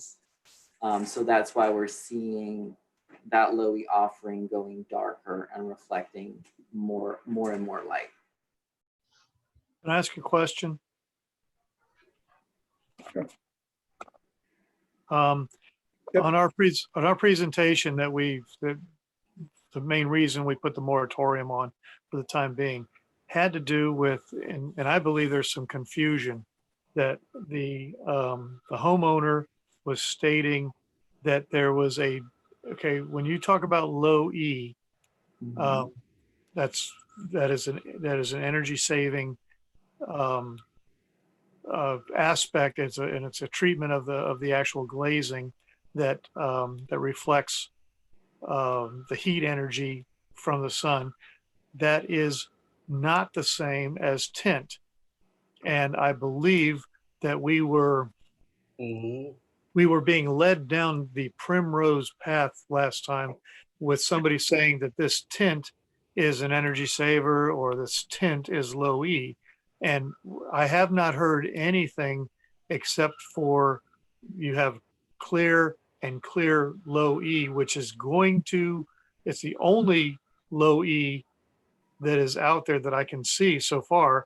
And that will automatically give it a sort of a little greenish tint. Is that correct, or am I off base? Is there an actual low E in a gray tint? So that's a wonderful question. So this is clear low E. I mean, not clear low E, low E and tint. So that is an add-on. You can put both. But I think the issue was we haven't seen that. You can get just a low E coating, which we know has a slight greenish hue, but as we've seen, it's very slight. If we start seeing, it blue, gray, that's an add-on. So, And it's not a low E. It's an add-on over and above the low E. Yeah. So in the sense that you're imagining, I could have clear glass, I could put a gray tint to this glass, and I could put a low E. So the situation where we get into low E with all these different colors, it's because the tint has also been added. It's not intrinsic to the low E coating. So does the low E coating give automatically a clear glass a little bit of a tint? Yeah, so it's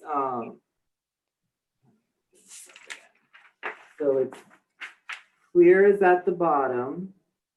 So maybe at this angle you can kind of see here, this middle one, you get a little bit. But like I said, it's very slight.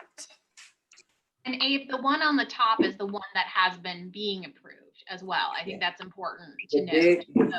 That last one, this is the big version of it. Mm-hmm. Yeah. And we've been approving that one all along.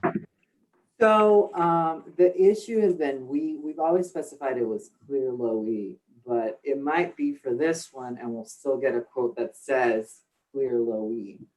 We didn't have a way to really quantify, is it a clear low E? Is there an option that's not clear and that manufacturer offers?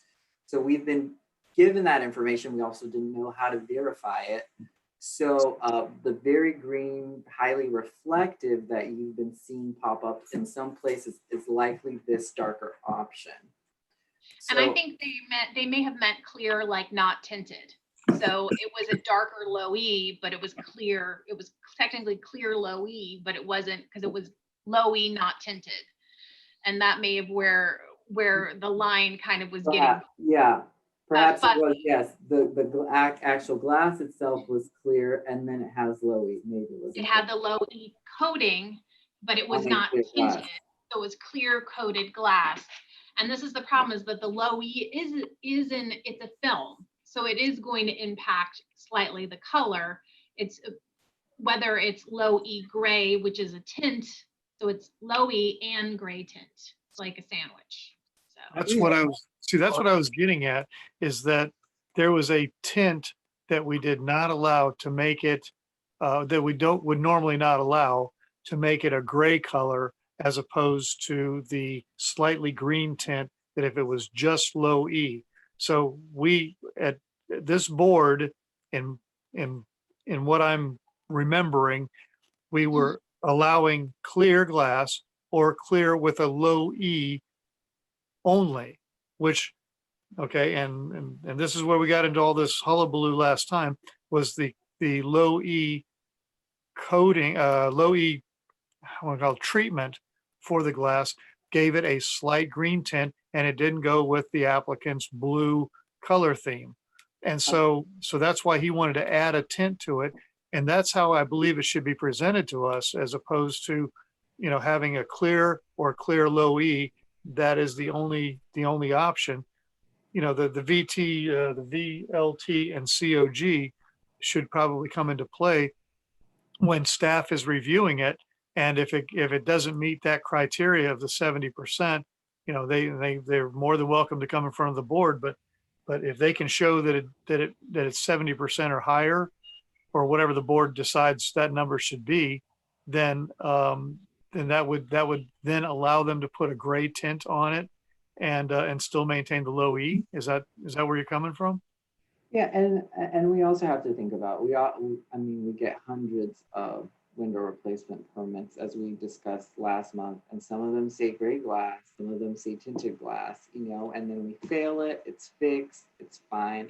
The problems have really come about with, you know, when all those products are purchased, and that can bring up a whole lot of issues. But the way it works out, you know, if you choose to move forward with this month or next month, it's going to be in our checklist. And even if for whatever reason it's ignored, we are able to check for that. We're able to request that information. And if we don't have it, we'll fail the permit, and then it gets fixed. It's just a quote that needs to get fixed. Our real issues have come about with people who have not consulted or do not know about the requirement and purchase the products.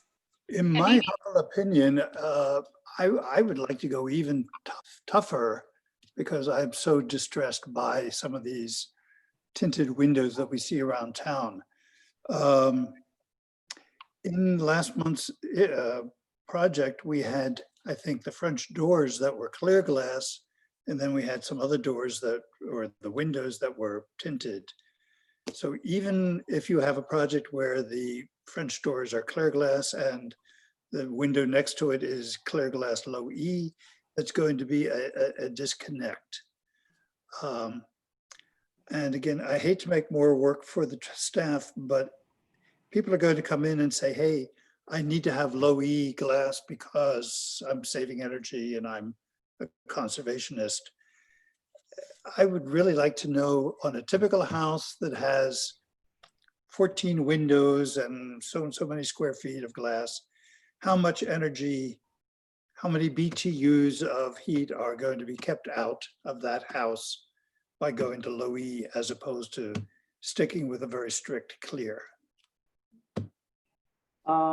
Definitely. I think more likely than not, we might find some peer-reviewed journals that ran those models.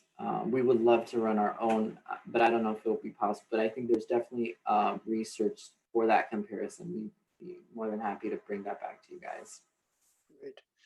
But do we need to make any decisions tonight, or can we move on to the next issue? Your moratorium is in place until you lift it. So until a decision is made on that standard, all we are able to approve is clear glass for windows and doors. If you do see some windows being installed which are not meeting that, it is only because potentially that permit came in before your moratorium came in place. We have to honor time of application. But that's how we would proceed until a standard is set. All right. You failed any It will permit take a little bit applications longer to since we've- approve this. Can you affect some projects coming to the city, or like I said, you know, the last time we issued some changes, like the chairman said, it was a bad taste in our mouth because we start making changes according with the resident. And maybe I think you can give us for regular resident explanation. What is the difference between the savings or the tint, and be more specific, especially for the historic buildings? Yeah. I think maybe you can come out with an explanation more simple and everybody can understand, and you also you can enforce. Yeah, definitely. And Chip, I think you were asking something as well. What I'm getting at is that I would like to, kind of hash it out. And if we can come to some, I'm not all for, I wanted to ask you how many permits have been denied or failed asking for anything other than clear glass since we put the I moratorium? would say a couple, at least me. I'm not sure how many Jordan has, but I think it's only been a handful. I mean, you put the moratorium in place if you feel Was like, there a tremendous amount of pushback because of the moratorium with the people that didn't apply No. for? and we also get a lot of calls of people who are looking at window replacement. So I let them know about the moratorium, and they're not really rushing. So I have a couple people who they know this is being investigated and they are just waiting. So to answer your question, it hasn't really created an issue. If you have major concerns, if you think it's generally acceptable in the interim for us to say we can do the clear and this for now, we're thinking this clear low E. You also have that option, but Bring up a point. In the design guidelines, it says that only clear is permitted. So really, it's a moratorium, but it's not really a moratorium, because basically what you did is you allowed administratively, or you gave direction providing clarification of what clear meant. And all you've done is saying, okay, our clear until we figure out a better standard than saying clear low E is the equivalent of clear, we need a more technical standard, because that standard is not working for us. We're essentially going back to the way the rules are written. So I think you can have some comfort in that if you need a little more time, to take the time that you need, because really the standard in the law is absolutely clear, which what you all did is provided flexibility. So I think it's fine. In the moratorium, it says it's published through, I think, Pam, didn't we say October 17th? I think we said November. I think we said November. Mhm. So you have time. Right. So we notify people that you would have, that the anticipated date would be November. And if you did it earlier, that's super great. So you have some time. And I would rather you feel 100% comfortable and get it right, because I don't want to change it again, because that's just changing is where we get into trouble. So let's just look at it. Everybody feel comfortable. Let's pick it, and we're going to stick with it. Great. I'm comfortable that the current requirement is clear. Period. Correct. Can we move on? Yeah. No, wait a second. I would like to listen to a couple other board members to find out, okay, what we had before was clear, low E, and that was staff approval. If they went with clear, low E, that was staff approval. Is that correct? Before? Yes. Okay, so where this whole thing comes in where somebody brought in a different tint, and I'm very comfortable because number one, I do feel that it is important to offer the low E. We're into energy conservation. This is Florida. Guess what? The sun is beating in our windows, and our energy costs in Lake Worth especially are kind of high. So I don't have any problem with low E, but the clarification that I was really looking for had to do with is the tint itself considered low E? And I believe you have answered my question tonight by saying the tint is just an add-on. And does it provide extra energy savings? Possibly, but in a historic building, I think that us allowing clear low E with no tint, and maybe that's what we need to put in, is that no tint. It's going to be clear low E, no tint. And then that is it. Now, if they want to come in front of the board and fight with us about that, that'd be fine. But the staff would be able to approve administratively clear or just the standard clear low E, no tint. If it gives the green tint and they don't care for the green tint, let them come and fight it out with us.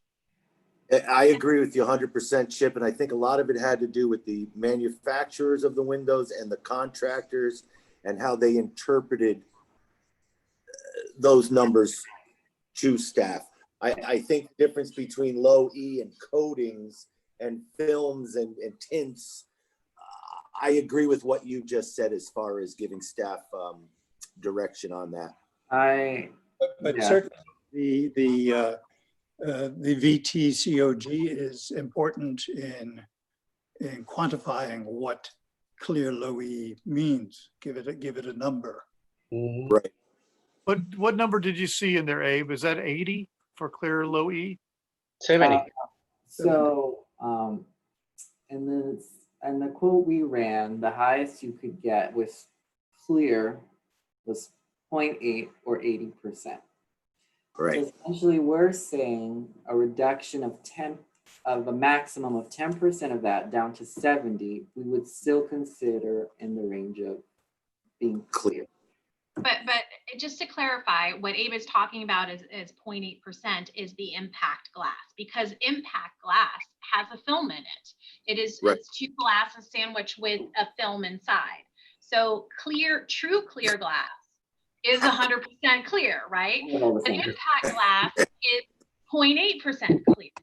And then what we're saying, what staff had presented to you was clear glass with the clearest low E. So there's actually two films in what we were talking about today, which is the impact film and the other item.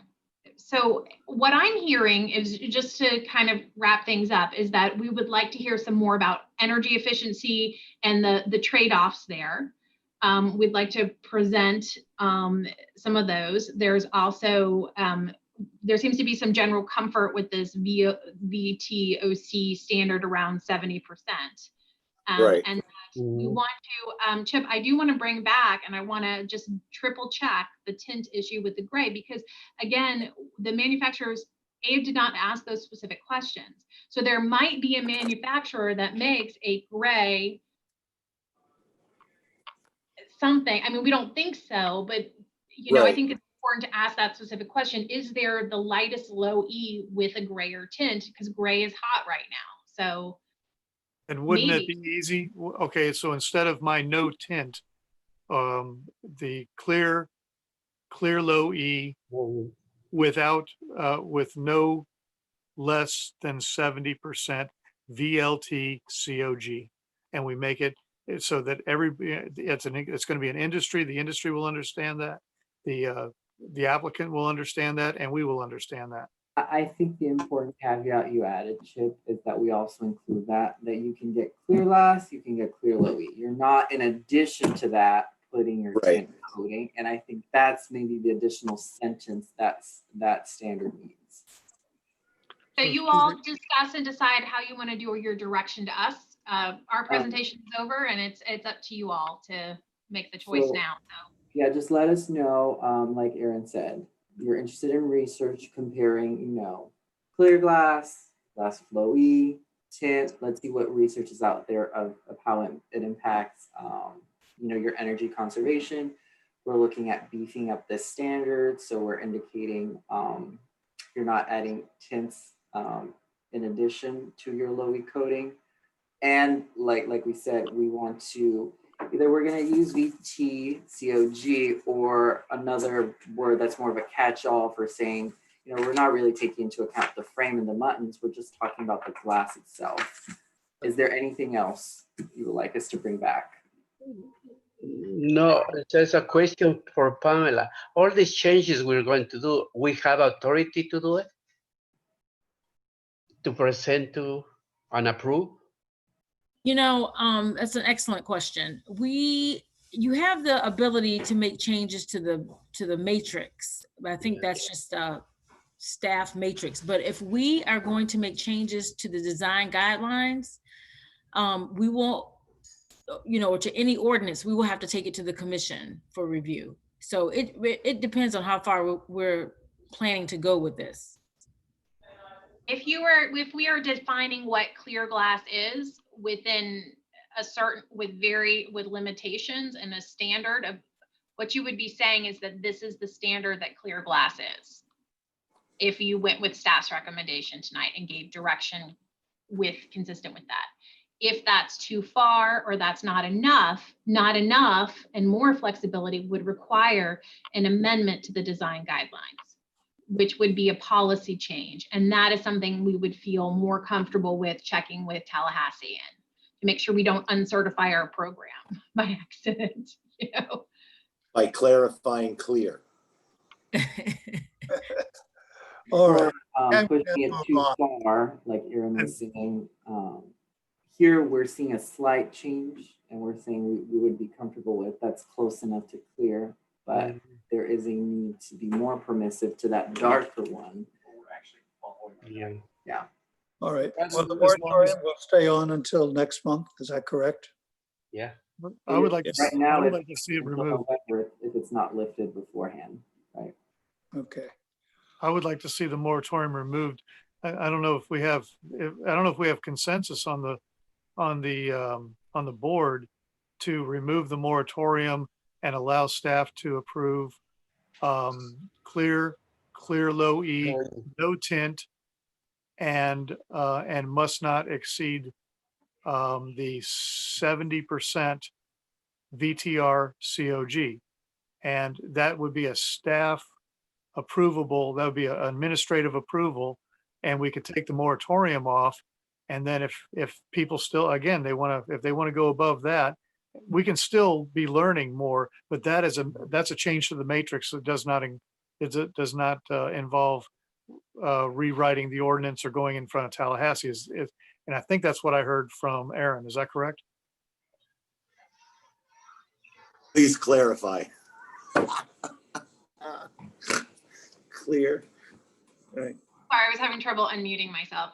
That's staff's recommendation. We feel like we feel that the definition of clear is conservative enough, and that there have been other certified programs that have used a similar definition of the 70%, that we feel that is within the limitations of explaining what clear is.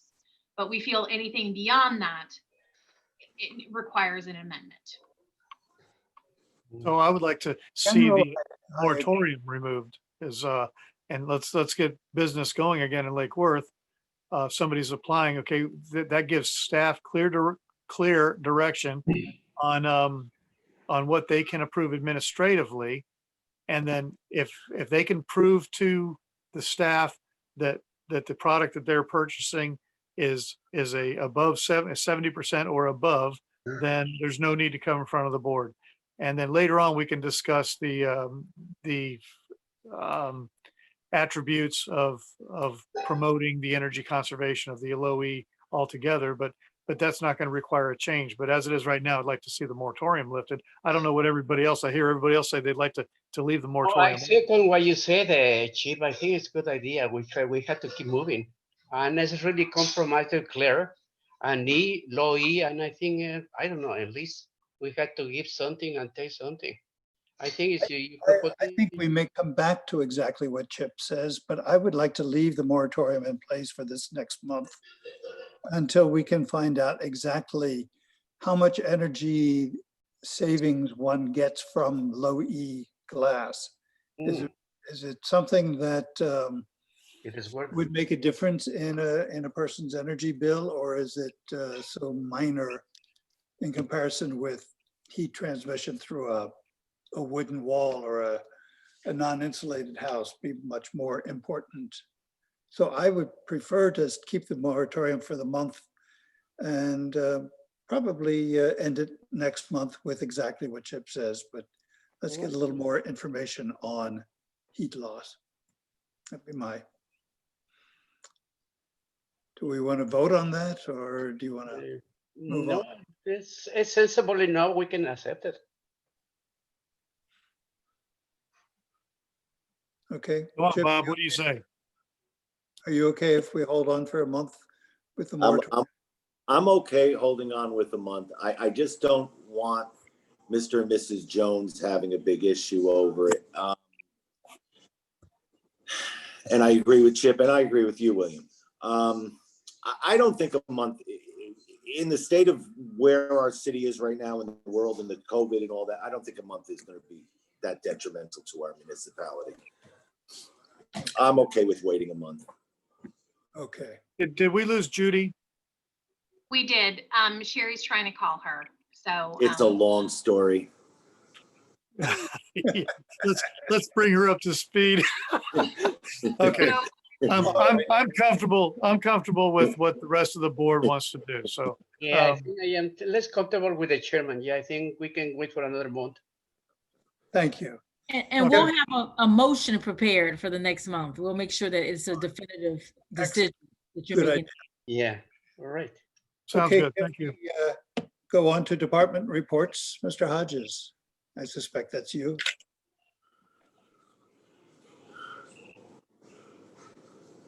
Mr. Hodges. Oh, he looks like he's having problems unmuting. I'll just go ahead and get started. We have not received the Gulfstream application. I know you all are going to ask about that, but we're expecting that again any moment, and we're very excited about it, and we're all quite busy. And I will turn it over to Jordan because I see he had sound, so he can provide you the update on the grants. Yep. And we also have a presentation on our awards tonight as well that we want to go through with you. Okay. So, you know, due to COVID and everything, we got our grants extended from June until September. They actually end this Friday. I'm very excited about that. But they're closing out successfully. Our surveyors were able to finish surveying all of the district, or all of the historic districts. They finished up all of Southeast Lucerne and all of Old Lucerne this season. So right now, Abraham and I are reviewing about 550 Florida Master Site files, which are the files that go to the state, kind of registering a property as historic. We have a tremendous amount of resources moving from, a non-contributing status to a contributing status. So it's going to be really important once all this is finished for us to kind of sit down, compile everything, and go through district by district. The consultants are recommending expanding the periods of significance in most of our districts. And what that really kind of means is, when a historic district is designated, it's given a period of significance. Most of ours right now are from 1920 to about 1945, which is a shame because it really kind of misses a lot of our post-war resources. We had kind of two building booms here: the Florida land boom of the 20s, and then the post-war boom from the 40s into the 50s. So you're going to see a lot of those buildings, like the one that we saw tonight, the 1945 or 1947 minimal traditional, that would, you know, definitely go to a contributing status in the new surveys. Our other grant, the property file digitization grant, that is just about finished. We should be wrapping that up tomorrow. I'll send you all links to the site, to the interactive GIS map once that is up and active. But that's going to be a really cool tool when we're able to finish it. You know, due to COVID and our survey or our scanners weren't working, the company that we hired to scan all the files, they were closed for quite a bit of time. So we didn't get as many property files scanned as we would have liked to have. We got all of College Park and the majority of Northeast Lucerne, which is our biggest historic district. And then the building division is kind of stepping up now and putting forth money to scan the remainder of the files. So we're doing that without grant funds, which gives us a little bit more leeway, you know, which is great. So, you know, pretty soon we should have all of our property files scanned. But the site is just very cool because, you know, we're beginning to realize the prominence of some of our architects from the 30s, 40s, 50s, and really how influential they were in the community. Edgar Wartman, you hear us talking about him quite a bit. Just in College Park and the properties that we have that we've digitized in Northeast Lucerne, we've counted 68 of his buildings. Flurry and Crouch, which was as I understand it, they were a shipbuilding company, but after the war, they turned into modular housing.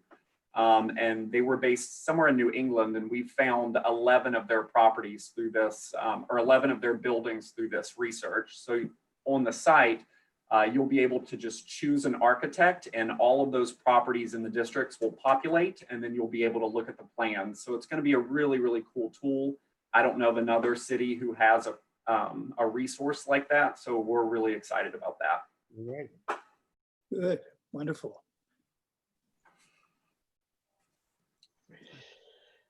Okay, how about the preservation awards? Yeah, we'll go ahead and go through that. I'll keep it short and sweet.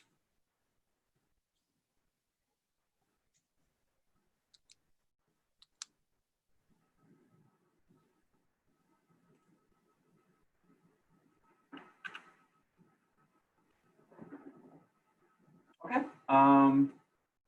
So yeah, we typically host this in May, but of course, due to COVID, it has been postponed. So we're going to go ahead and do, you know, the judging of the applicants tonight. We did have 5 applicants submit through the city. We did have a lot of tremendously good work this year, but a lot of it has been postponed due to a lot of projects that we thought would have been completed weren't. So we did get 5 candidates this year. These are our judging criteria, which we have every year. Application of the Secretary of Interior standards, the Historic Preservation Code, and the design guidelines, the overall impact on the city of Lake Worth, overall quality of work and significance of project or individual contribution. We didn't get any individuals nominated this year. They're all properties. The individual or property's ability to serve as an example of positive historic preservation efforts, an individual or project's ability to promote unique character identity of the city's historic resources and heritage. These are our applicants. And you all were provided with the candidates' applications and photos, and we did get some letters of support for a number of these projects. And again, each 2020 award winner will receive a bronze plaque. And though we're not hosting, an in-person ceremony this year, we're going to be featuring the properties on the city's webpage, and hopefully we'll get, a little bit of a bio of the people who are winning, so we can, take a nice photo of them with their plaque and host that on the website. It'll be nice. Okay, so we'll move on to our first one. This is 113 South Federal Highway, and the applicant is Julie Schnee. And this structure was constructed circa 1925, wood frame vernacular. The building is currently a contributing resource in the Southeast Lucerne District. But as you can see, the property has a lot of kind of incompatible and mismatched replacement windows. Many of the original opening sizes on the front have been altered over the years, and the structure's roof, it's a 3-tab asphalt roof, was in need of replacement. In May 2019, staff worked with the applicant and issued an administrative COA for roof replacement with a 5V crimp metal roof in a mill finish. See, we do approve 5V crimp roofs administratively there, Chip. Yep. We also issued a COA for window and door replacement. The front porch window openings were restored to their original opening sizes, and fixed glass windows with divided light patterns were used to replicate casement windows. Also a new front door. Additionally, the applicant invested in cleaning up the site with new landscaping, new site features, and the building was painted a pretty vibrant color. But it's an important property. It's right on Federal Highway. It's very visible. You all are familiar with this project. This is Mr. Justin Hu at 407 South Lakeside. On October 10th, the HRPB approved a request for a certificate of appropriateness for exterior alterations and the tax exemption. The scope of work, again, included window and door replacement with new impact products. The applicant also restored the building's 4 original front doors. They did some exterior stucco repair, front porch reconstruction for the main structure, and also some reconstruction on the rear structure. New AC installation and full interior renovations. Here, as you can see, the old jalousies were replaced with new single hung windows. The front porch, which had that kind of 1960s scrolled non-original wrought iron railing and column system, was replaced with a new wood railing and column system. The board also included conditions of approval to reconfigure that parapet and add those quarter circle returns on the south massing of the building. And as you can see, that was completed well. You can also see some new tile on the front porch, new paver walkways and landscaping. And on June 10th, 2020, the HRPB approved the post-construction tax exemption application. The applicant is going to be going to City Commission for their certification there before they go to the County Board of Commissioners. So they're still in the tax exemption process, but we encourage the applicant to apply for this. I'd like to again commend the chairman, because I believe it was he that recommended those parapet corners be brought up, and it made a huge difference if you take a look at that picture. Really good.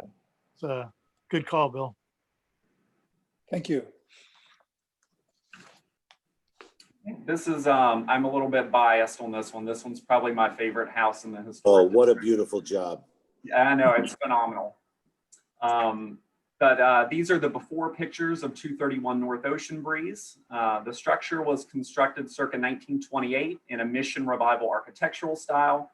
And again, the property is a contributing resource to the Old Lucerne District. There was a property investor who had purchased the property from the gentleman who owned it, who was working on window replacement when the current owners contacted him about purchasing the property. The current owners are new to Lake Worth. They're a really great couple if you all haven't introduced yourself to them. But you probably remember them from the board meeting. But the building is relatively small.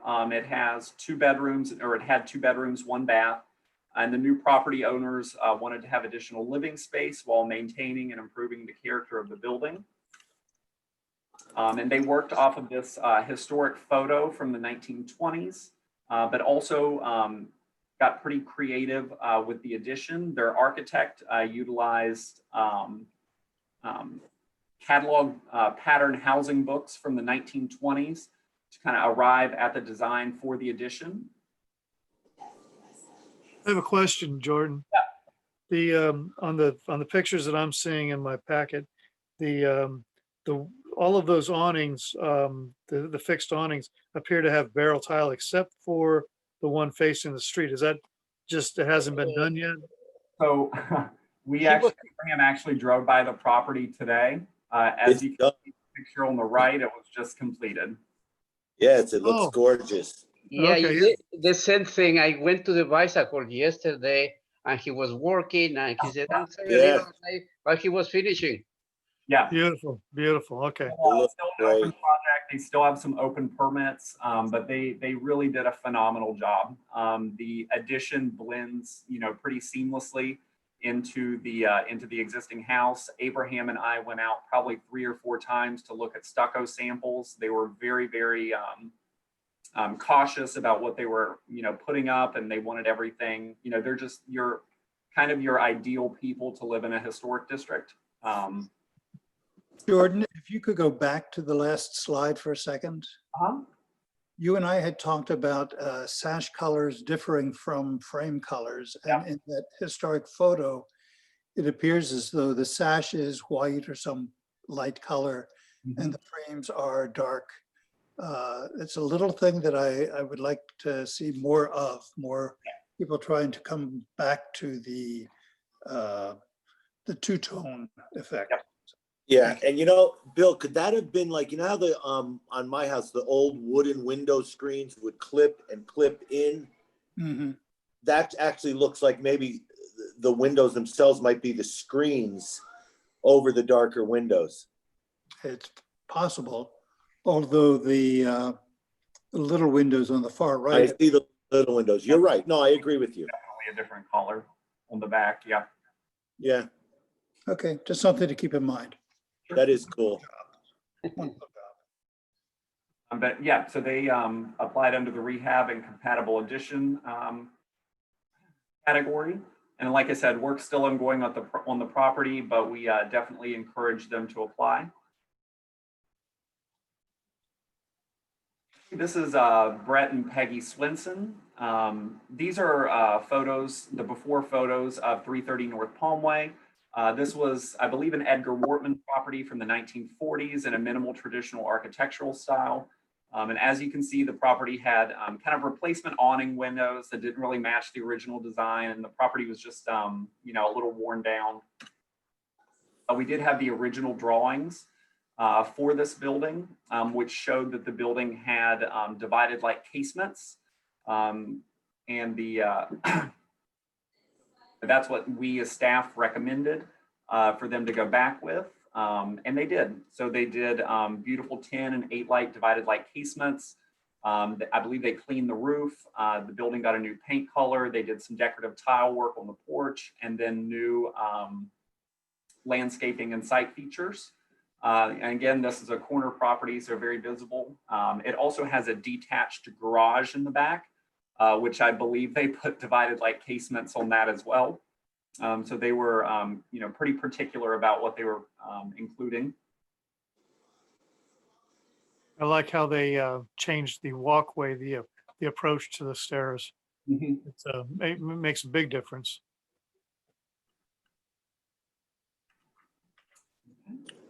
This is 1101 North Lakeside Drive. This one came to the board quite a while ago, but this is Avilia Rabella and Kurt Hyde. They live in DC, I believe, full-time, and this is their, kind of vacation home. But this structure was constructed in about 1950 in a masonry vernacular, or this is a, masonry ranch architectural style. But the subject property is a contributing resource to the Northeast Lucerne district. But as you can see, the property retained its original flat white tile roof and steel casement windows. But the roof had reached the end of its lifespan and the windows didn't offer impact protection. We also had the original architectural drawings showing that everything there was kind of intact and original. So in April 2016, staff issued an admin COA for roof replacement to match with new flat white concrete tiles. You can kind of see them here, but the building is kind of low and it has a very low sloped roof, so it's difficult to take photos of. But they did replace with a new flat white tile roof. They've added landscaping, site features, a very colorful paint application. And then in April 2019, staff issued an additional administrative COA for window and door replacement. The existing windows were replaced with a combination of horizontal roller, fixed, and casement windows in a clear anodized finish in divided light patterns to replicate the originals. And as you can see, the windows are pretty good matches, utilizing the clear glass and the silver frames, which are really important for this period of construction. You can also see kind of back here in the hyphen connecting the garage to the main house. They did, you know, all silver and glass doors, kind of replicating those 5 light patterns.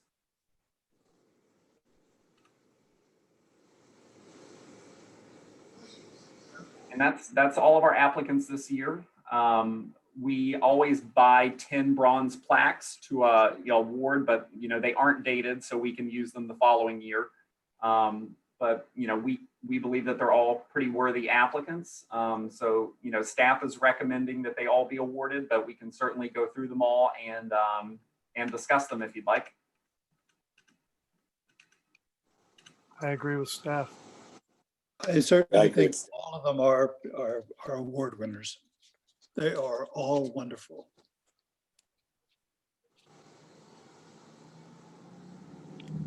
I like that one there is really because it was on Federal Highway and the old windows that they Right. have looked commercial. It really looked like somebody tried to make a flower shop or something out of it. And so that's a big change. Is it possible to get these awards into that flyer that comes with the water bill? Well, that's a good idea. Yeah, we could look at doing that. Yeah. It would give a lot of attention, a lot of advertising value to the That's a award. really good idea. Yeah, Mhm. because I have opportunity to visit all this. It is an incredible job they did it. They show all the love and tender and hard work, and they're fantastic. Like I said, the same thing. I have my favorite is this one in North Ocean Breeze. It was a little nothing home. It was already, and they changed it. This is a beautiful little place. Yeah. It's And really a simple lot of to our live in. applicants this year are new to Lake Worth. And Abraham and I have been experiencing this a lot, you know, more before COVID when we were still meeting, you know, in person with applicants. But we are seeing a tremendous amount of interest in Lake Worth from places like West Boca and West Boynton, you know, pretty cookie cutter communities, you know, and people stumbling across Lake Worth and just, you know, it's hard to find any place like this, you know, kind True. of, and they're thrilled to be here. They love to have a historic property, and they're just generally excited about historic preservation. So it's been nice. They've been good applicants. Jordan, could I make also, I mean, this is along the lines of what somebody just suggested and putting it in the flyers. But more to what you just said, if these could be submitted as a package to the Palm Beach Post, they might put it in one of their sections for Sunday reading, and that goes all over the county. People looking at what's going on in Lake Worth could be a real big marketing tool as well. Good idea. Absolutely, we'll reach out for sure. They like these good positive stories too every once in a while. Yeah, every once in a while. Everyone's slow news days. All right, do we need to make any motions here, or are we just carry on? And these awards are wonderful. Yeah. The projects are. No, I don't believe we need a motion. We can just, you know, if you're all in agreement. All in agreement. We're in agreement. I agree. Absolutely. Okay, so I don't know how Judy feels, but we're all in agreement. All right, can we move on to board member comments? I have a quick question. Is there any advancement in getting another member for this board? I was gonna ask Sherry that, yeah. Um, Oh, Sherry. I will say that, I did speak with one applicant who had put their application in. I believe it's Commissioner Amoroso's appointment, and they had a phone conference set up with him to discuss their, I guess, appointment to the board or their application. Okay, thank you. Other board member comments? Just thank you, Jordan. Thank you, Abe. And all the staff, because they're really working hard and we feel good about it. Thank you. Thank you very much to staff. You're doing great. I agree. And I hope my comments were not too long-winded tonight. Thank you very much, Chairman. You ran a great meeting. Thank you, Pamela, for representing us well. Board, staff, you guys are doing a fantastic job, and I appreciate the work you did on the glazing. Yes. I also want to, every month, thank you guys, Pam, Sherry, Abraham, Jordan, Aaron, thank you guys for doing what you do. I have a little, I bring it up once in a while. These murals that are district, they're starting to fade. Some of them are been graffitied on. I was at the light at the utility building. That one's really starting to fade.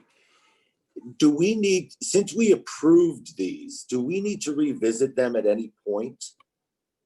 I mean, they are a part of our city. They're a big part of our city. Some of them are ugly. Some should be replaced. I don't know what our ordinance reads. Could we bring that back as a departmental report next Sure. month? And that would give us a That little would be time to awesome. make sure we have all the facts. And Let me say this, if you have addresses that you know of in particular, because you think that just because there are lots of city employees, they're writing the stuff down, they're not. Why don't you just submit them to us as well so that we can have Shoot a an game? email? Sure. Mhm. Okay. Yeah. All right. And if Because we, I, you know, it just, I'm downtown all the time riding around. I'm like, yeah, that one just got tagged again. And there's a big blue square in the middle of a mural on J Street. And yeah, we can make And I them. don't- okay. And I don't want to mention Fifth Avenue North and Dixie, but that could be a real example of Yeah, they want to go by there and take pictures. It's got tags, it's got fades, it's got peels. It really needs to be addressed. right. And we could bring that up again. Doesn't the ordinance read, it's a year, they have a year, something states a year in it when we approve these things. I believe you're right. it's a year to vest and to get a permit to put up the mural. So there are conditions of approval that address on each mural. You know, we were refining our conditions over time. So it, like Pam said, if you can give us the specific addresses. Well, I'll shoot you an email. Yes. Yeah, and I'll My just other remind question you too, that if just to touch base. Mm. Go ahead, I'm sorry. Oh, I was just I'll gonna say, shoot we're it. under COVID, and during COVID, our code enforcement powers are limited. So if the owner does not choose to comply with that, we have limited enforcement authority until the time of that order, the administrative order is amended or lifted. So just we'll be contacting the applicants if there's issues, but there might be a limitation in the follow-up because of the situation. But we All will right. contact them. Sometimes they don't know. So we should send them a letter and at least say, this is what you agreed to, and it's now starting to peel or fade, and it needs to be painted over. You don't have to put a new mural up, but you need to paint it. Okay. My other question too, that the one we approved last month with the skeleton head and all that, did the artist go up J Street a little far with these flower petals? I don't remember it going the whole building So on J. technically, after they receive the approval from you, they're supposed to apply for a building permit. And at that point, that has an inspection to check that it's matching what you approved. In that instance, and unfortunately it's been happening often where they get the approval from the board and they go right ahead and paint it. So we actually received the building permit today for that mural. And so at that inspection, we'll be able to verify and make corrections if needed. Well, it was like the tree that appeared on the other one. You know, to me, it looked like, oh yeah, we were only supposed to go to this line, but And I got a little extra yellow. Let me keep going with the flower petals. All right, I'll shut up now. I'm sorry. All right. Motion for adjournment, anyone? So moved. So moved. We're adjourned. Thank you very Thank much. you. Well, Y'all have a beautiful week, month, and all that. The you as same. well. Take care. Good to have you back, Bob. Thanks. Stay well. Bye.